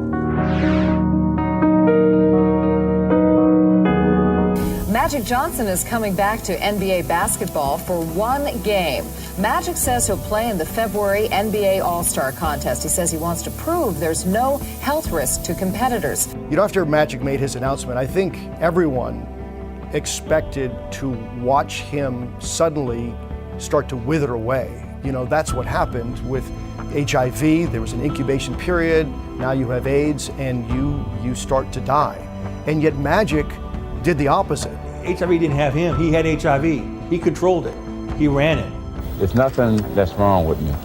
You know, I'm just retired. I'm too strong to let things get me down. He wrung its neck. He wrung HIV's neck and tossed it around the room for the next several years of his life, and everybody else be damned.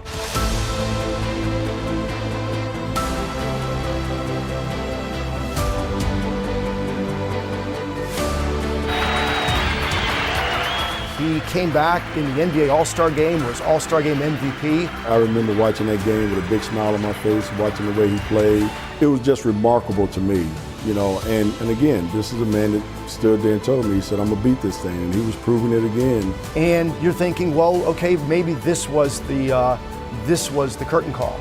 And then on to the Olympics and Barcelona and Dream Team and gold medal game. I think, you know, everyone had to be a Magic Johnson fan at that point. Magic Johnson may have lost it during an emotional tribute where his Lakers uniform number was retired, but it seemed like he hadn't lost the feeling to jump back into the NBA game. I hope that if I do decide to come back, you won't be upset if we did this all over again. Suddenly, this guy was getting better, stronger, and it's what we're all wondering, what's going on here? If there's anything that's contagious, then let it be the determination that Magic carried when he was told he had HIV. Let us look at the determination and the will that he had to say, that's not going to stop me from playing the game that I love more than life. That game is my life. He wasn't going to let the ignorance run him out of the game. He wasn't going to let the stereotype and bias run him out of the game. Only he was going to decide when he quit. So we go from, I'm retiring because I have HIV, to, okay, well maybe I can play with this. Since we made the decision to retire together, we got to come up here and make this one. So, since my wife has decided to let me play, I'm coming back to the Lakers, and I'm playing again. He was at a stage in his career where he was at the peak. You know, nobody retires when they're at the peak. When he came back to play again, it showed me that people with HIV could live their life and that others around them were safe. This is our brother, okay? And we want to play with him. He wants to play with us. And so let's go, let's play, let's practice, let's get back, let's get after, let's do what we've done. Let's go to work and let's get out and let's play some more ball. You know, God had put me here to play basketball and to do my thing on the court. And so that's where I'm going to do my thing, on that court. But the rest of the world wasn't ready for it. Fast forward to Chapel Hill, North Carolina, and we're going to play a preseason game there. And then he gets the infamous fingernail scratch, which is a non-bloody wound. You can see like a little scratch, but there's no blood coming out of it. One of our players saw it and sort of freaked out about it and then brought it to my attention. Not a lot was known about how HIV was spread, it could be contracted. And when you're in a physical sport like basketball, although it's mostly non-contact, there was that fear that there could be blood exchange on a court. So now there's a timeout on the court, and I tell one of the officials, you know, that I might need a little bit more time than the regular 2-minute timeout because Magic's got a scratch and we have a protocol. And I got these gloves in my pocket and I'm looking at the wound and all of a sudden I look up and there's a camera right on me and a bunch of eyeballs. 2 of everybody's eyeballs on the team are watching what I'm doing with this fingernail scratch. And I said to myself, if I put these gloves on, it's gonna send a mixed message, not just my teammates, it's going to send a mixed message to the world. Because I'm telling them, you can't get it this way. So if I can't get it, then why are you putting gloves on? Gary, was making a point that he wasn't worried one bit. It wouldn't have been a big deal, except what I saw in everybody's eyes, Magic saw. And I believe that he felt that he was hurting the game that he loved, and he wasn't willing to do that. And so then he retired again.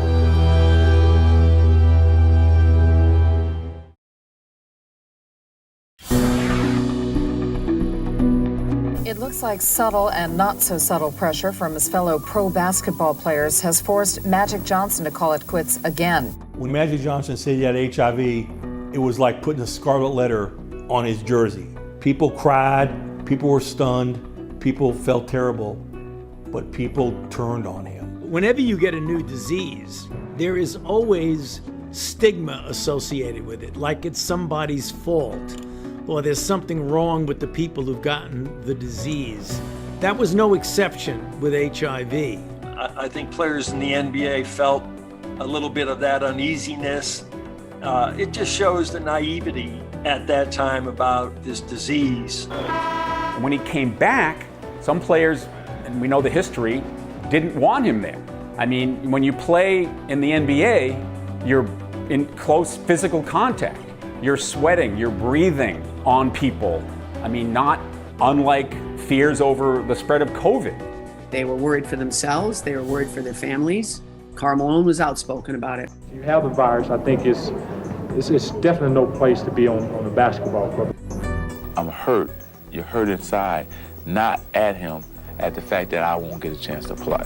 We knew about Karl and other people, but what Magic didn't know is that we had several of his teammates coming to me and saying, GV, are you sure we can't get this? Okay, because they play against them a few times a year. I got to practice with this guy every day. Are you sure we're okay? I used to wonder, what is it like now for him, for his own teammates, to say, I don't think it's right for you to play with us. I don't think it's right that we share the same locker room. What that had to do to him, that's enough to take any good man down, but it didn't. Basketball, is such a demanding sport on your body. And so my concern was only about him being able to live a good, long, prosperous life as long as possible. And I thought if he puts too much strain on his body, it could obviously deteriorate his body a little bit faster.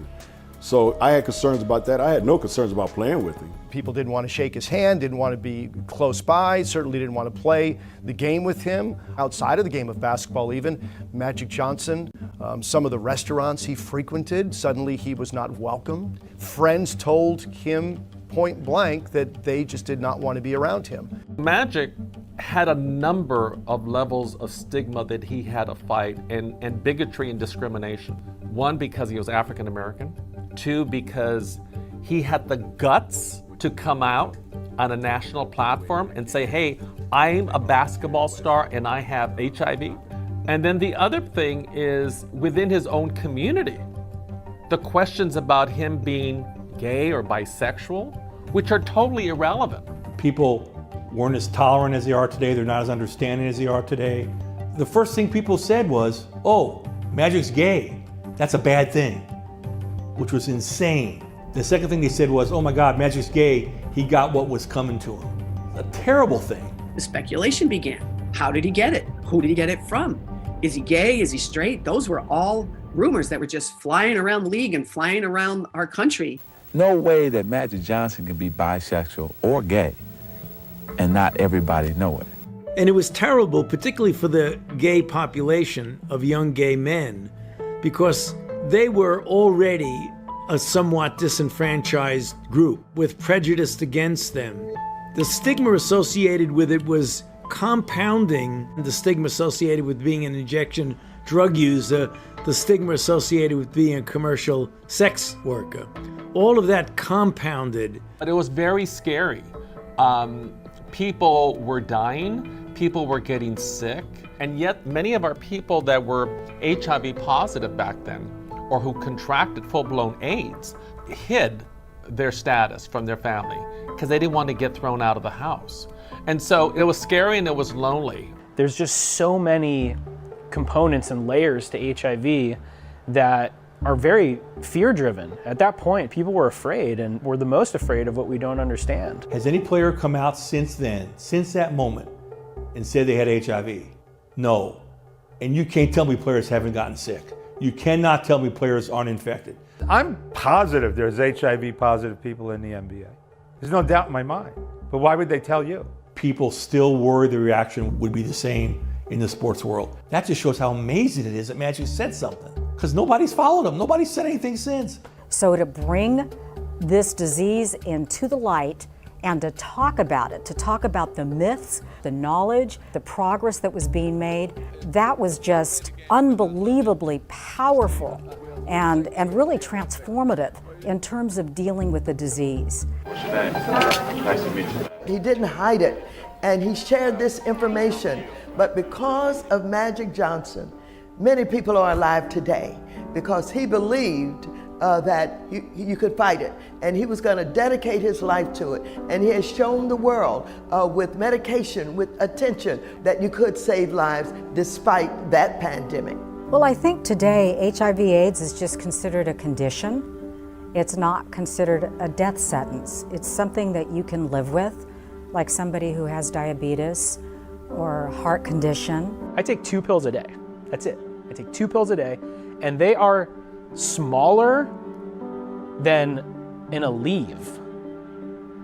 I mean, I have friends that take more pills in just a leave on a Saturday morning to take care of their hangover than I have to take to be healthy living with HIV. That's the perspective and the paradigm shift that we're on the cusp of. We now have more user-friendly therapies. You can prevent HIV acquisition 99% of the time. So it was really, over the years, things got better and better and better and better. So the only real last holy grail that still has not been accomplished yet is the development of a safe and effective vaccine. But we're not giving up on that. Today we look at this fight against HIV, and it's all about awareness, acceptance, and education. We have experienced 95% decline in mother-to-child transmission in the US, and globally since 2000, we've reduced it significantly worldwide. That doesn't change the fact that still HIV and AIDS in sub-Saharan Africa is a leading cause of mortality in young people. Every single week, close to 2,000 people die from HIV. 400 babies are born HIV positive almost every single day. I am here because my son and I may not survive 4 more years of leaders who say they care, but do nothing. If we do a full court press on this, I believe we can dramatically diminish the infections now. We have about 38,000 infections each year in the United States. I think we can get it way down to somewhere around 2,000 to 3,000 a year. There are a lot more things in this world to be afraid of than HIV right now. So educate yourselves, educate your community, use the tools at your fingertips to show people that you are not afraid. While we have made significant progress, we have to keep going and we have to keep funding. I always say that when you're dealing with a pandemic, you can't do it on the cheap. You've got to put the resources in that are necessary to deal with the problem. These last 30 years have taken us to a point where we now see a world where we could experience a generation free of HIV and AIDS. And Magic, my mother, so many others started that fight. And it's our job right now to finish it.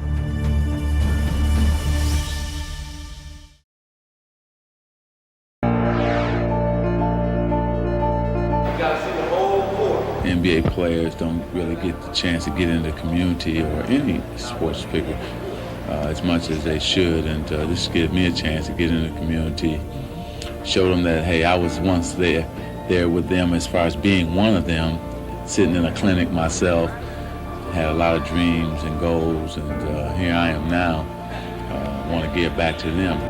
When the early 1990s, after it became clear he wasn't going to be able to come back and play basketball on any full-time basis, he really put his mind to doing community economic development. He emerged as a very astute business person who not only gave back to the community, but helped people to understand that they could be entrepreneurs.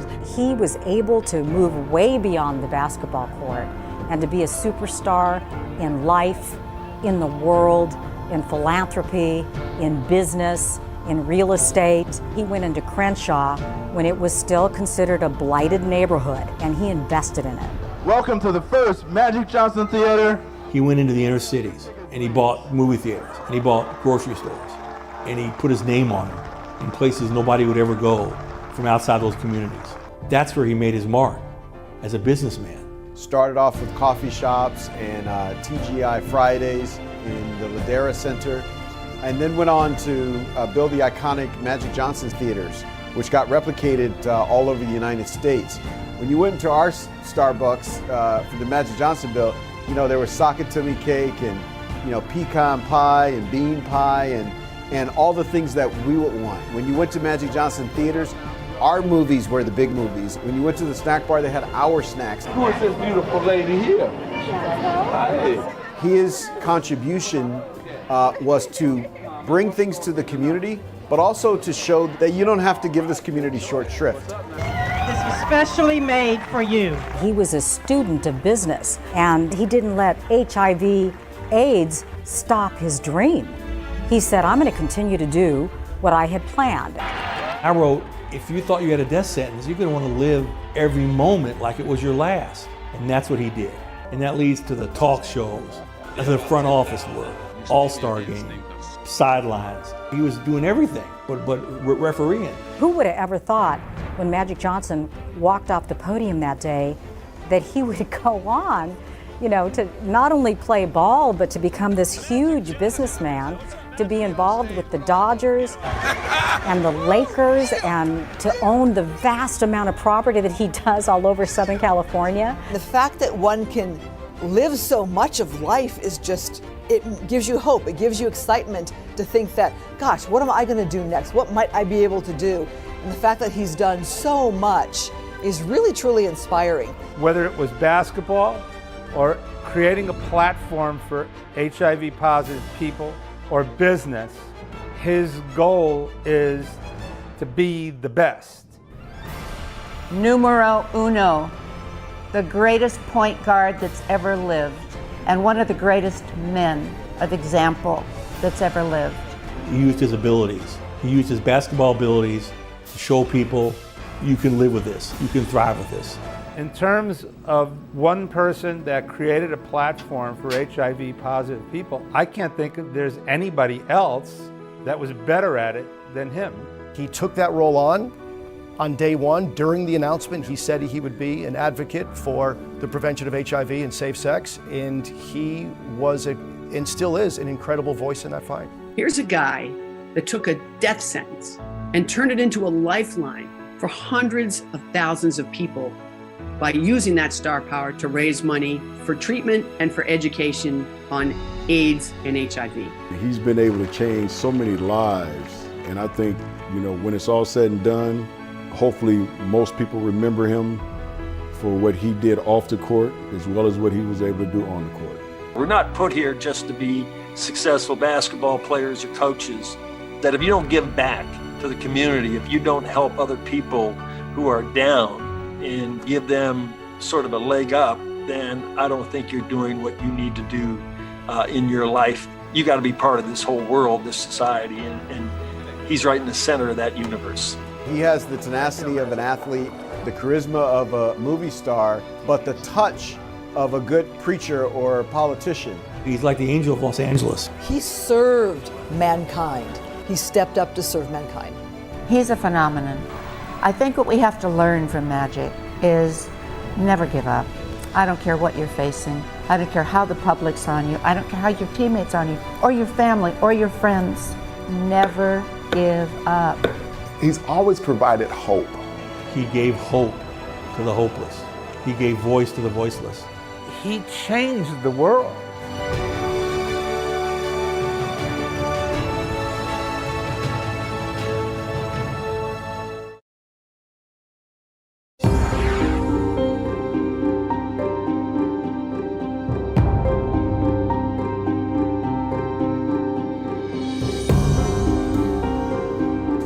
gonna go on, I'm gonna beat it, and I'm gonna have fun. Okay, so thank you again, and I'll see you soon. He said, I'm going to be around, I'm going to live a long life, and you're just shaking your head thinking, no, you're not. This is a death sentence.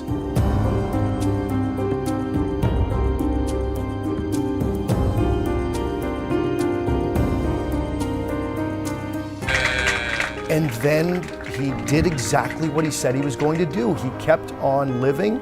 He was a prophet back then, and I'm so glad he was. He said to me, when God gave me this disease, he gave it to the right person. I'm going to do something really good with this. I don't want you to worry about me. He was the epitome of optimism, and his optimism was justified because in reality, it did happen. Drugs came along, allowing him to lead a normal life and allowing literally millions of people living with HIV to lead a normal life.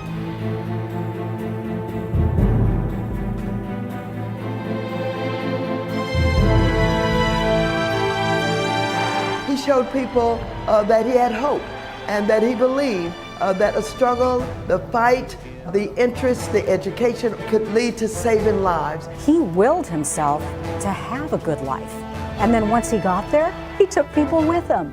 Who would have thought that life would not only go on for him, it would flourish for him.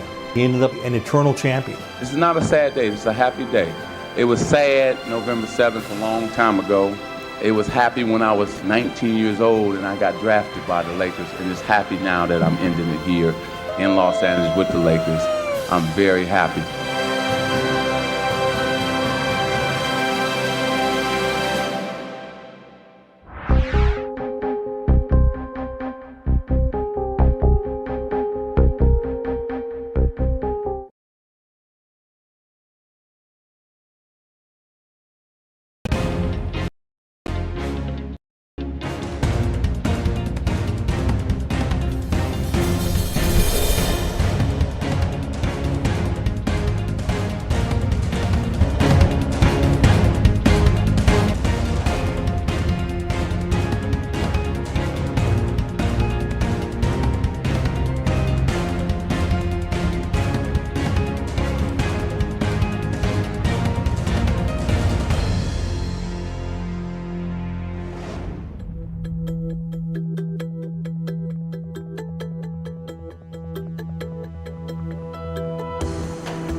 Welcome back to Live Now from Fox. I'm Melissa Brennan. We've had a very busy Friday night here, but before we head back to Washington, D.C., I want to head out to Wisconsin. My colleague Christy Larson spoke with Fox's Angelica Sanchez out there where the Kyle Rittenhouse trial is taking place. Of course, it's been going on all week long, and she has the latest recap of the week. I can't get that image out of my head. Carrie Ann Swart told the court she received a call from the medical examiner letting her know her fiance, Joseph Rosenbaum, had been shot and killed. We went over to Car Source, and there was the mark where Joe had been laying. And I put my hand in it, and my hand was wet with his blood. Swart says she saw Rosenbaum the night of the shooting. After he was released from a hospital, she recalls telling him not to go to downtown Kenosha due to the unrest. After some back and forth, the defense was able to question her on his medication. She told the court he took medication for bipolar disorder and depression. Suzanne Hughes, the great aunt of Anthony Huber, says that he knew Jacob Blake and that's why he was out there protesting. The prosecution wanted to bring up a time Huber had committed an act of heroism, while the defense wanted to bring up his criminal history. In the end, neither were presented to the jury. There was an individual on the ground screaming. An ex-member of the military, Jason Lakowski, told the court he went to Kenosha to protect property during last August's unrest. He met Rittenhouse the night of the shootings. He remembers seeing Rosenbaum because he was aggressive and shouting racial slurs that night. He was also doing what he called false stepping. Still, he does not describe him or Rittenhouse as a threat that night. I had walked up to them with a group of individuals. Somebody was screaming for a tourniquet, I believe. He did have a brief interaction with Rittenhouse after the first fatal shooting, but he blacked out a portion of the night. He was the one that stayed and provided aid to Gage Grosskreutz until police arrived. I can't get. And out in Georgia, my colleague Andrew Kraft spoke with Fox 5's Eric Perry. He has the latest out of Georgia, like I said, of the Ahmaud Arbery trial. Day one today in the opening arguments in the trial. Who killed Ahmaud Arbery? 3 men on trial there in Brunswick, Georgia. I'm being joined right now by Fox 5's Eric Perry with the latest, with the recap of what happened in court today. Eric, good to see you. Yeah, good to see you too. A very long day for those inside of the courthouse. It's actually still going on right now. The jury, right now the jury is hearing from the state's first witness, the officer who was on scene, but it really has been an emotional day for all at times. Ahmaud Arbery's mother was seen weeping and heard weeping out loud. His father had to step out. We also know that family members of the defendants were inside the courthouse as well. We are here because of assumptions and driveway decisions. 9:30 Friday morning marked the start of the Ahmaud Arbery murder trial. Both sides had their chance to lay out their plans on how they plan to win their case in the eyes of the jury. They decide to cut him off. How do they cut him off? With their pickup truck. Because Greg McMichael told the police this: "Stop or I'll blow your head off." That's what he said to Mr. Arbery, because he wanted to make sure Mr. Arbery knew Greg McMichael was not playing. Lead prosecutor Linda Dunikowski walked through maps and the timeline starting months before and showed the infamous video of the last moments of Ahmaud Arbery's life. Ladies and gentlemen, at this point in time, Mr. Arbery is under attack. The video that you watched probably 5 times in the state's opening statement doesn't even begin to tell the story in this case. The defense team focused on how the neighborhood was on edge from recent thefts and crimes in the area and claims Arbery was spotted several times on security cameras in the months leading up to the shooting. Was he out for a jog? 10 o'clock at night, December 17th? Or was he doing something else? Greg McMichael was absolutely sure. He was absolutely certain. And he was absolutely right. The guy he saw was the guy he suspected. And you heard from all of the teams except for the defense team for William Roddy Bryant. That is because he asked the judge to defer their opening statements until the state wrapped up their evidence. The judge did grant that request. It is, again, like I said, a very long day down in Brunswick as that's still going on right now. The state called their first witness, which is a police officer, one of the first on the scene there. His name is last name Dugan. We're hearing from him, but also seeing his body camera video. I can tell you I've been watching along, very graphic. In fact, the judge asked anyone who might have some emotional reaction to step out of the courtroom. Do want to make a mention that Arbury's mother did not, but she was seen and heard weeping throughout that body camera. Really, really graphic, so we're not going to show you there, but really a long day and really just the start as all people are awaiting the outcome in a couple of weeks there, Andrew.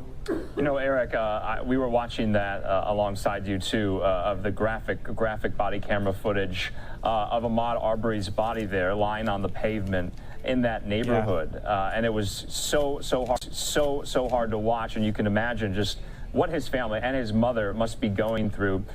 So presumably they're going to recess for the weekend. What will you be looking for next week? We'll be looking for this, the defense teams to come back for both the McMichaels and Bryant to ask the officers questions as well. We'll also be looking for jury response. I do want to make note, we talked about Arbery's mother, but also we've been watching the jury. That is who ultimately makes the decision. I know when we saw some of that graphic footage, the cell phone footage, the body camera footage, we saw some of the jurors there visibly shaken up. That is probably the reaction that the state is hoping for there. But next week we'll continue with the state getting a little bit earlier start since we did not hear from the defense team for Bryant there. Not sure if they were expecting to start today, but they did get a little head start there when it comes to the trial. All right, Fox 5's Eric Perry live for us in Atlanta. We'll talk to you again with more developments in this. Have a good weekend. Thank you. You too. As always, great conversation by my colleague Andrew Kraft. For these next few stories, we're going to go into the sports world. And this is a pretty big weekend for runners. The New York City Marathon is back after a year off after COVID. And get this, it was first took place September 13th, 1970 in Central Park with an entry fee of only $1 and a budget of $1,000. Of the 127 registered runners, only 55 finished the race. Obviously, over the last 50 years, that has changed. And a lot of people really look forward to this weekend, athletes and non-athletes. Here's the latest. How it started versus how it's going. The Big Apple gearing up for the 50th anniversary of the New York City Marathon this Sunday. The tradition started in 1970 with only 127 runners, including 18-year-old Joe Martino, visiting New York for the first time. For some reason, we came together that day and we decided running a marathon in Central Park was a great idea. Coming across the finish line, I felt like I really accomplished something. Over the next 3 decades, the marathon became an international event, drawing some of the best athletes from around the world. In 2001, the race brought people together just 2 months after the deadly September 11th attacks, proving the resilience of New Yorkers and helping the city heal. Kelly Kenny was supposed to be at the World Trade Center that morning. After losing so many friends and colleagues, she ran that year with American flags pinned to her jersey. It was extremely moving. It was moving for people around us, and just love my city, love my country, and was happy to be able to do that at that time. Fast forward to 2020. The pandemic tested New York again, forcing the Big Apple into a near shutdown. Still, the running community rallied together, with 16,000 people completing the race virtually, including me, when I finished on a rainy Sunday that would have been Marathon Day. And now, New York is back and ready to welcome 30,000 runners on Sunday, celebrating 50 years as one of the most iconic races in the world.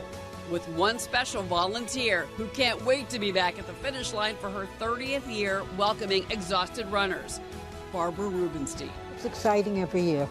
I love doing it. And I see a lot of the same people every year. It means everything to me. I think it keeps me going, keeps me young just to be here. Come race day, 30,000 runners will cross the finish line behind me, marking the return of the marathon and the return of New York City. Cheryl Casoni, Fox Business. A wonderful story there out of New York. As always, you know, it takes people months, even a year or so, to train for that marathon, to get into it. So we're really excited that it's back. And I'm sure athletes all across the country can't wait to participate and watch it on television. Our next story is again by Andrew Kraft. Now, this goes into the top sports headlines. Big stories out of Las Vegas, Green Bay, a lot of things to talk about. So here's the latest on that. Right now, what we wanted to do is kind of give you a weekly recap of a lot of these sports headlines from throughout the week. And I'm being joined by a friend of the program, Dan Lust, who has been on in the past talking about all of this. Dan, good to see you. Right now, though, I wanted to start with something that's pretty close to home, since LiveNOW from Fox is here in Phoenix, Arizona. And of course, that is the news that ESPN magazine came out a couple of days ago with this bombshell report on the owner of the Phoenix Suns, the NBA team, Robert Sarver, that exposed years of racist and sexist comments he made towards staff. You know, can you kind of give us a sense of what that story kind of detailed, the nature, the specifics of the report itself, and where do you think it goes from here? Certainly. So I think this is, if people are not paying attention, a very big story that people do need to pay attention to, mainly because it's not the first, we'll say, allegation of toxic workplace that's gone on in sports in the last maybe week or two. I don't know what's necessarily in the water, so to speak, but between Washington football team, the Chicago Blackhawks, the Pittsburgh Penguins, and now the Phoenix Suns. Now, you know, so we'll see what comes up in sports. But with respect to this particular landscape, Robert Sarver has been the owner of the team for nearly 20 years. And during that time, you know, there's a number of former employees that had no problem speaking to ESPN, some on the record, some off the record. But over his tenure as the owner, the Suns have not been playing that well on the court. And at least the perception this article gives is because of just a really uneasy and you know, maybe inappropriate workplace filled with racial comments, gender-based comments directly from Robert Sarver, inappropriate comments made in the workplace of a sexual tone. You know, and some high-level people put their name on this, and some high-level people just in terms of their positions put their name on it. I saw a quote that was attributed to one co-owner of the team that said basically anything that is attributed to Robert Sarver wouldn't surprise me at this point, given, you know, my relationship with him. So, yeah, at the heart of it, there was some really messy racial allegations, and especially in a sport like basketball that's predominantly African American. There's really no place for it anywhere, but particularly in a sport like basketball that does not tolerate racial comments. Andrew, as you know, the allegations against Donald Sterling, you know, maybe at this point now a decade ago, he made a racial comment that was caught on microphone about Magic Johnson, about African Americans, and Donald Sterling was essentially forced to, you know, to sell his team. And I think that's maybe the path that we're on with Robert Sarver at this point. Yeah, I mean, Dan, that would be quite stunning. And so we'll hear from the NBA. But I wanted to ask, you know, did it strike you that in the story they interviewed, you know, scores of people over, you know, detailing allegations over, you know, 15 to almost 20 years' time? Did it strike you that the people that they interviewed, and I don't believe, never once filed a formal complaint with the NBA or with the Phoenix Suns organization? It did, yeah. I think that's fair. The only, and I will say, you know, you got to look at it both ways. Obviously, in our day and age, in the court, you're innocent until proven guilty, but maybe on social media, you're kind of guilty until proven innocent. Correct. Robert Sarver, for his part, denies all allegations. He said in his time, in recollection, he's used the N-word once. In that story, I think he's alleged to be using it regularly. You know, I don't want to put a number on it, but it seems like commonly. There was an allegation in the story that minority owners at one point tried to force Robert Sarver to sell his shares in the team. The NBA said they have no record of that. And yeah, you know, I don't know what we have in terms of Phoenix Suns HR complaints, and maybe there seems to be some if you read the story kind of closely, but no complaints made directly to the NBA. So maybe, Andrea, if I'm playing devil's advocate here, maybe you could say, you know what, if one person feels comfortable coming forward, then, that'll kind of, kind of like that Me Too movement. People will follow through and also make complaints. Maybe it's as easy as that. But, I think for the plaintiffs, or I don't even say the plaintiffs, but the people making these complaints, their purposes, I don't remember seeing anything on record prior to about 2 weeks ago when this story first kind of started trickling out. And yeah, just lastly on this story, what can the NBA do as a kind of governing body with owners of teams? What is that relationship like when something like this happens? Yeah, so, I mentioned that Donald Sterling was kind of forced to sell his team. That's not true. That's not 100%. The NBA did not force him to sell his team. What forced him to sell his team was a separate probate proceeding, kind of an oddity. But at least if you read the sourcing, that the NBA was prepared to vote and formally force him to sell his shares. It didn't get to that point because a separate legal mechanism bailed them out. In modern sports, even Marge Schott, who used to own the Cincinnati Reds back in the day, Jerry Richardson, the owner of the Carolina Panthers, people think that these leagues have forced owners to sell. It hasn't happened. There's certainly a mechanism, a board amongst the NBA owners, NFL owners, any particular sport. It hasn't happened yet in modern sports, but this might be the way to get you there. I don't see the probate court bailing them out or anything like that. Oh, that's really interesting. As some type of mechanism to change leadership or ownership. Let's move on to one of these other major stories, a very tragic story in Las Vegas. Now, ex-Las Vegas Raiders player Henry Ruggs III was involved in this fatal DUI crash. He's being charged. I wanted to ask you, what types of charges is he facing? This crash took the life of a 23-year-old woman, and we've seen pictures now, and it has been such a terrible scene to watch and to behold, especially for that victim. She was only 23, but also Ruggs for 22. He's 22. What is he facing? Yeah, and I think to make matters worse from a human piece, the means of the deceased, right? It was a car crash, or 156 mile per hour car crash, and the car was actually lit on fire. At least there were reports that wasn't the impact that caused a tragic death in this case. It was actually the fire, and then the kind of carnage. The people were trapped inside. It's it's just a tragic situation. Because of those mechanisms, right, and excessive speed, 156 miles per hour is the report from the police. The BAC on Ruggs is reported as being 2 times the legal limit in the state of Nevada.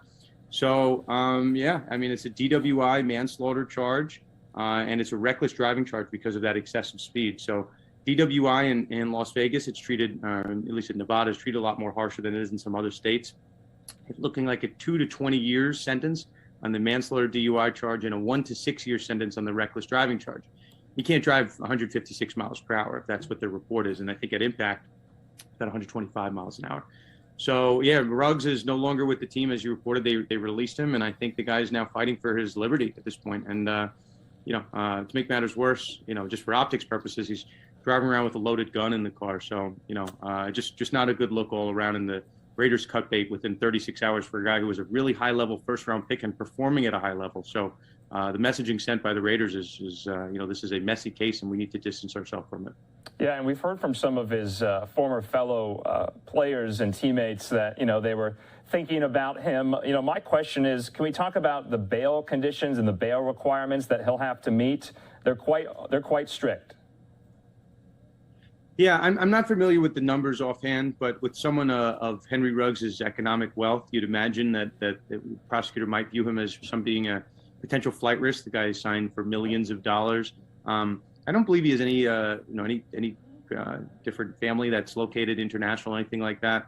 But yeah, it's a really tragic case by all means. I think the interesting part, Andrew, that we didn't mention, in the world of social media that we live in, there were images that were posted to Snapchat of Henry Ruggs at a Topgolf location at 10 p.m. And if you look at the pictures, there's alcohol in the background. So prosecutor here is going to create a timeline that's at least lended in part by comments on Snapchat and then comments made to quarterback Derek Carr, about midnight that night. So yeah, it's certainly troublesome. And I can imagine, different Raiders being called into court to testify in this case about the timeline and the alcohol consumption on that particular night. Yeah, and he was twice the legal limit. We also know some of those bail conditions that he has to report, I think 4 times a day now, if he has had any alcohol intake. And so we'll be following that case there in Las Vegas. Dan, last story I want to just touch on because it's getting so much attention on social media, and that, of course, is the Aaron Rodgers COVID vaccine debate. And this kind of opens up a larger debate as well about pro athletes being mandated to get the COVID vaccine and how those teams are implementing that. It seems like some of these players have kind of came up with creative workarounds, although they get in trouble later. What's going on with Aaron Rodgers? I like how you phrase that, Andrew. Certainly some creative workarounds. Aaron Rodgers was asked point blank, are you vaccinated? And Aaron Rodgers' response, there were different athletes that responded to that. No, I'm not vaccinated, which, you know, it's certainly everyone's choice at a certain point. Aaron Rodgers did not respond, no, I'm not vaccinated. He said, I am immunized, which, I don't know, Aaron, you and I are not, or, you know, Andrew, you and I are not doctors. I mean, I don't know what that was intended to mean, but I think he effectively tricked the public, and he potentially even tricked the Green Bay Packers. There's a report that in August, Aaron Rodgers applied for an exemption. He went to see a doctor, not necessarily to get, you know, a vaccine or anything, but he went to a doctor who applied some type of remedies, and then Aaron thought his, you know, his antibodies were high enough. And I guess there was a level, if you apply to the NFL, certain situations will allow you to get an exemption. The NFL declined that exemption. So the NFL said, essentially, you're not a vaccinated player. The issue, which I'm still trying to make sense of, and we'll see if the Green Bay Packers have a comment. Apparently, Aaron Rodgers was walking around the facility and acting as if he was a vaccinated player. There's separate protocol. If you're not playing, you have to be wearing a mask. If you're an unvaccinated player, you can't be congregating in groups. I think the number is larger than 3. There's certain, you know, conditions on that. But Aaron Rodgers wasn't doing, at least per reports, wasn't following the normal unvaccinated protocol. So it seems to be a dichotomy between what the NFL wanted of Aaron Rodgers and what the Green Bay Packers wanted of Aaron Rodgers, which it's a little hazy because Aaron Rodgers demanded a trade and he's only working on basically a 1-year deal. Maybe the Packers felt the need to appease him. I think that's a fair reading of the situation. But yeah, it's certainly very messy for a guy like Aaron Rodgers having a fantastic year, Green Bay Packers. But you know, now all of a sudden it gets certainly messy, and his public perception certainly takes a hit. Yeah, Dan, and I don't know if you saw this radio interview that he did earlier today, but he was kind of explaining the whole story. He even said, you know, he said all this to, you know, NFL officials and his team officials, and they kind of dismissed it and kind of, you know, labeled him, you know, he, in his words, a quack because he wanted to seek out, you know, other alternative treatments now that he did test positive. You know, we've seen, I want to bring up 2 cases. There was an NHL player who had this, you know, fraudulent vaccine card that he submitted to his team so he could still play. And then, of course, the case of Kyrie Irving, who, you know, did not want to get vaccinated, and then he had to get, you know, pulled out of the games, a couple of games, because, you know, that's in New York, and he had to follow those protocols. So you see players doing some things like this, and the team coming down pretty hard. Yeah, so Evander Kane is the guy in the San Jose Sharks that came up with this fake, or we'll say forged COVID vaccine, which if anyone's following hockey, Evander Kane has a whole host of issues. I don't know why Nets necessarily need to add it to it. What's funny, Andrew, is that in Aaron Rodgers' comments, he said, I'm not anti-vax, I'm not a flat earther, and then he went on and you know, explained his reasoning. You mentioned Kyrie Irving. Kyrie Irving is known, at least at one point in his life, being a flat earther. So it seemed to me, from my vantage point, that was kind of a thinly veiled shot at Kyrie Irving. I'm not an anti-vaxxer, I'm not a flat earther. Kyrie Irving has been accused of being both of those, interestingly. The Nets, separately in basketball for Kyrie Irving, have essentially said, Kyrie, you can make your own decisions, that's fine. We're going to pay you half of your $30 million salary, and you can stay at home. We're not going to pressure you to do anything. We're not going to, you know, like what the Packers seem to be doing. We're not going to, you know, make any excuses for you. Your decision's your decision. Packers seem to, for better or for worse, just kind of look the other way. The NFL did not declare him to be an exempted player, but the Packers seem to be allowing him to do that. So I wouldn't be surprised, Andrew, in all these situations. Sharks came down heavily in the NHL on Evander Kane. Meanwhile, over in the NBA, you know, Kyrie Irving wants to make a stand. That's his decision. You know, he's not going to get paid half his salary. $15 million is no small chunk of change. I think there's a world where the Packers and Aaron Rodgers get disciplined by the NFL here. If they want to make a stand, Aaron Rodgers is a very public player and kind of skirting protocol in front of everyone and maybe intentionally misleading people that you were vaccinated. I don't think the NFL should take that lightly. I wouldn't be surprised to some additional punishment here for both team and player.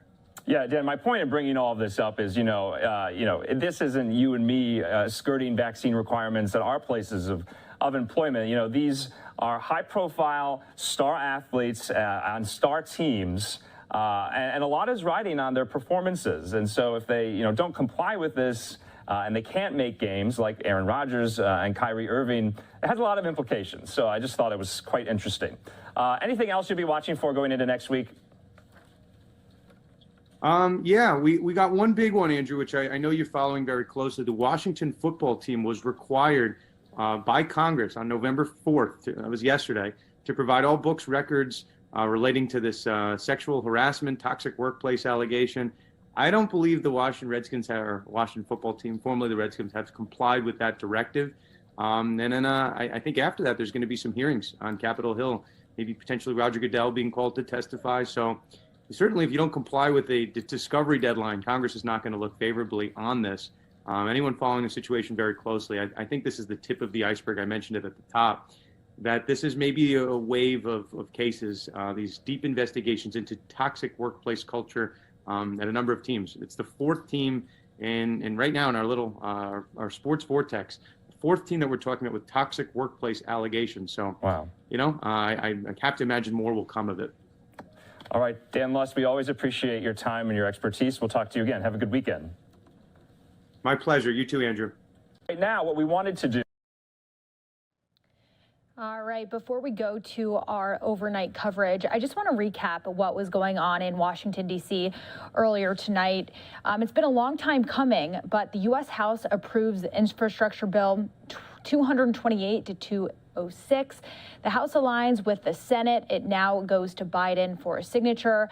Also, the rule providing consideration for the Build Back Better Act passes with a 221 to 213 vote. Now, that was happening all this evening. It just wrapped up about 20 minutes ago. So that will definitely be big news coverage over the weekend and early into next week. We're still waiting to get a statement from Biden on what he says about all of that. But other than that, big news week, a lot of stuff happening. We are now going to go into our coverage from earlier today. We're going to start with Biden and the October jobs report and go down the list of everything, including the White House press briefing and so on and so forth. But before we do, we're going to head into a 2-minute commercial break. I'm Melissa Brennan. Thank you so much for watching.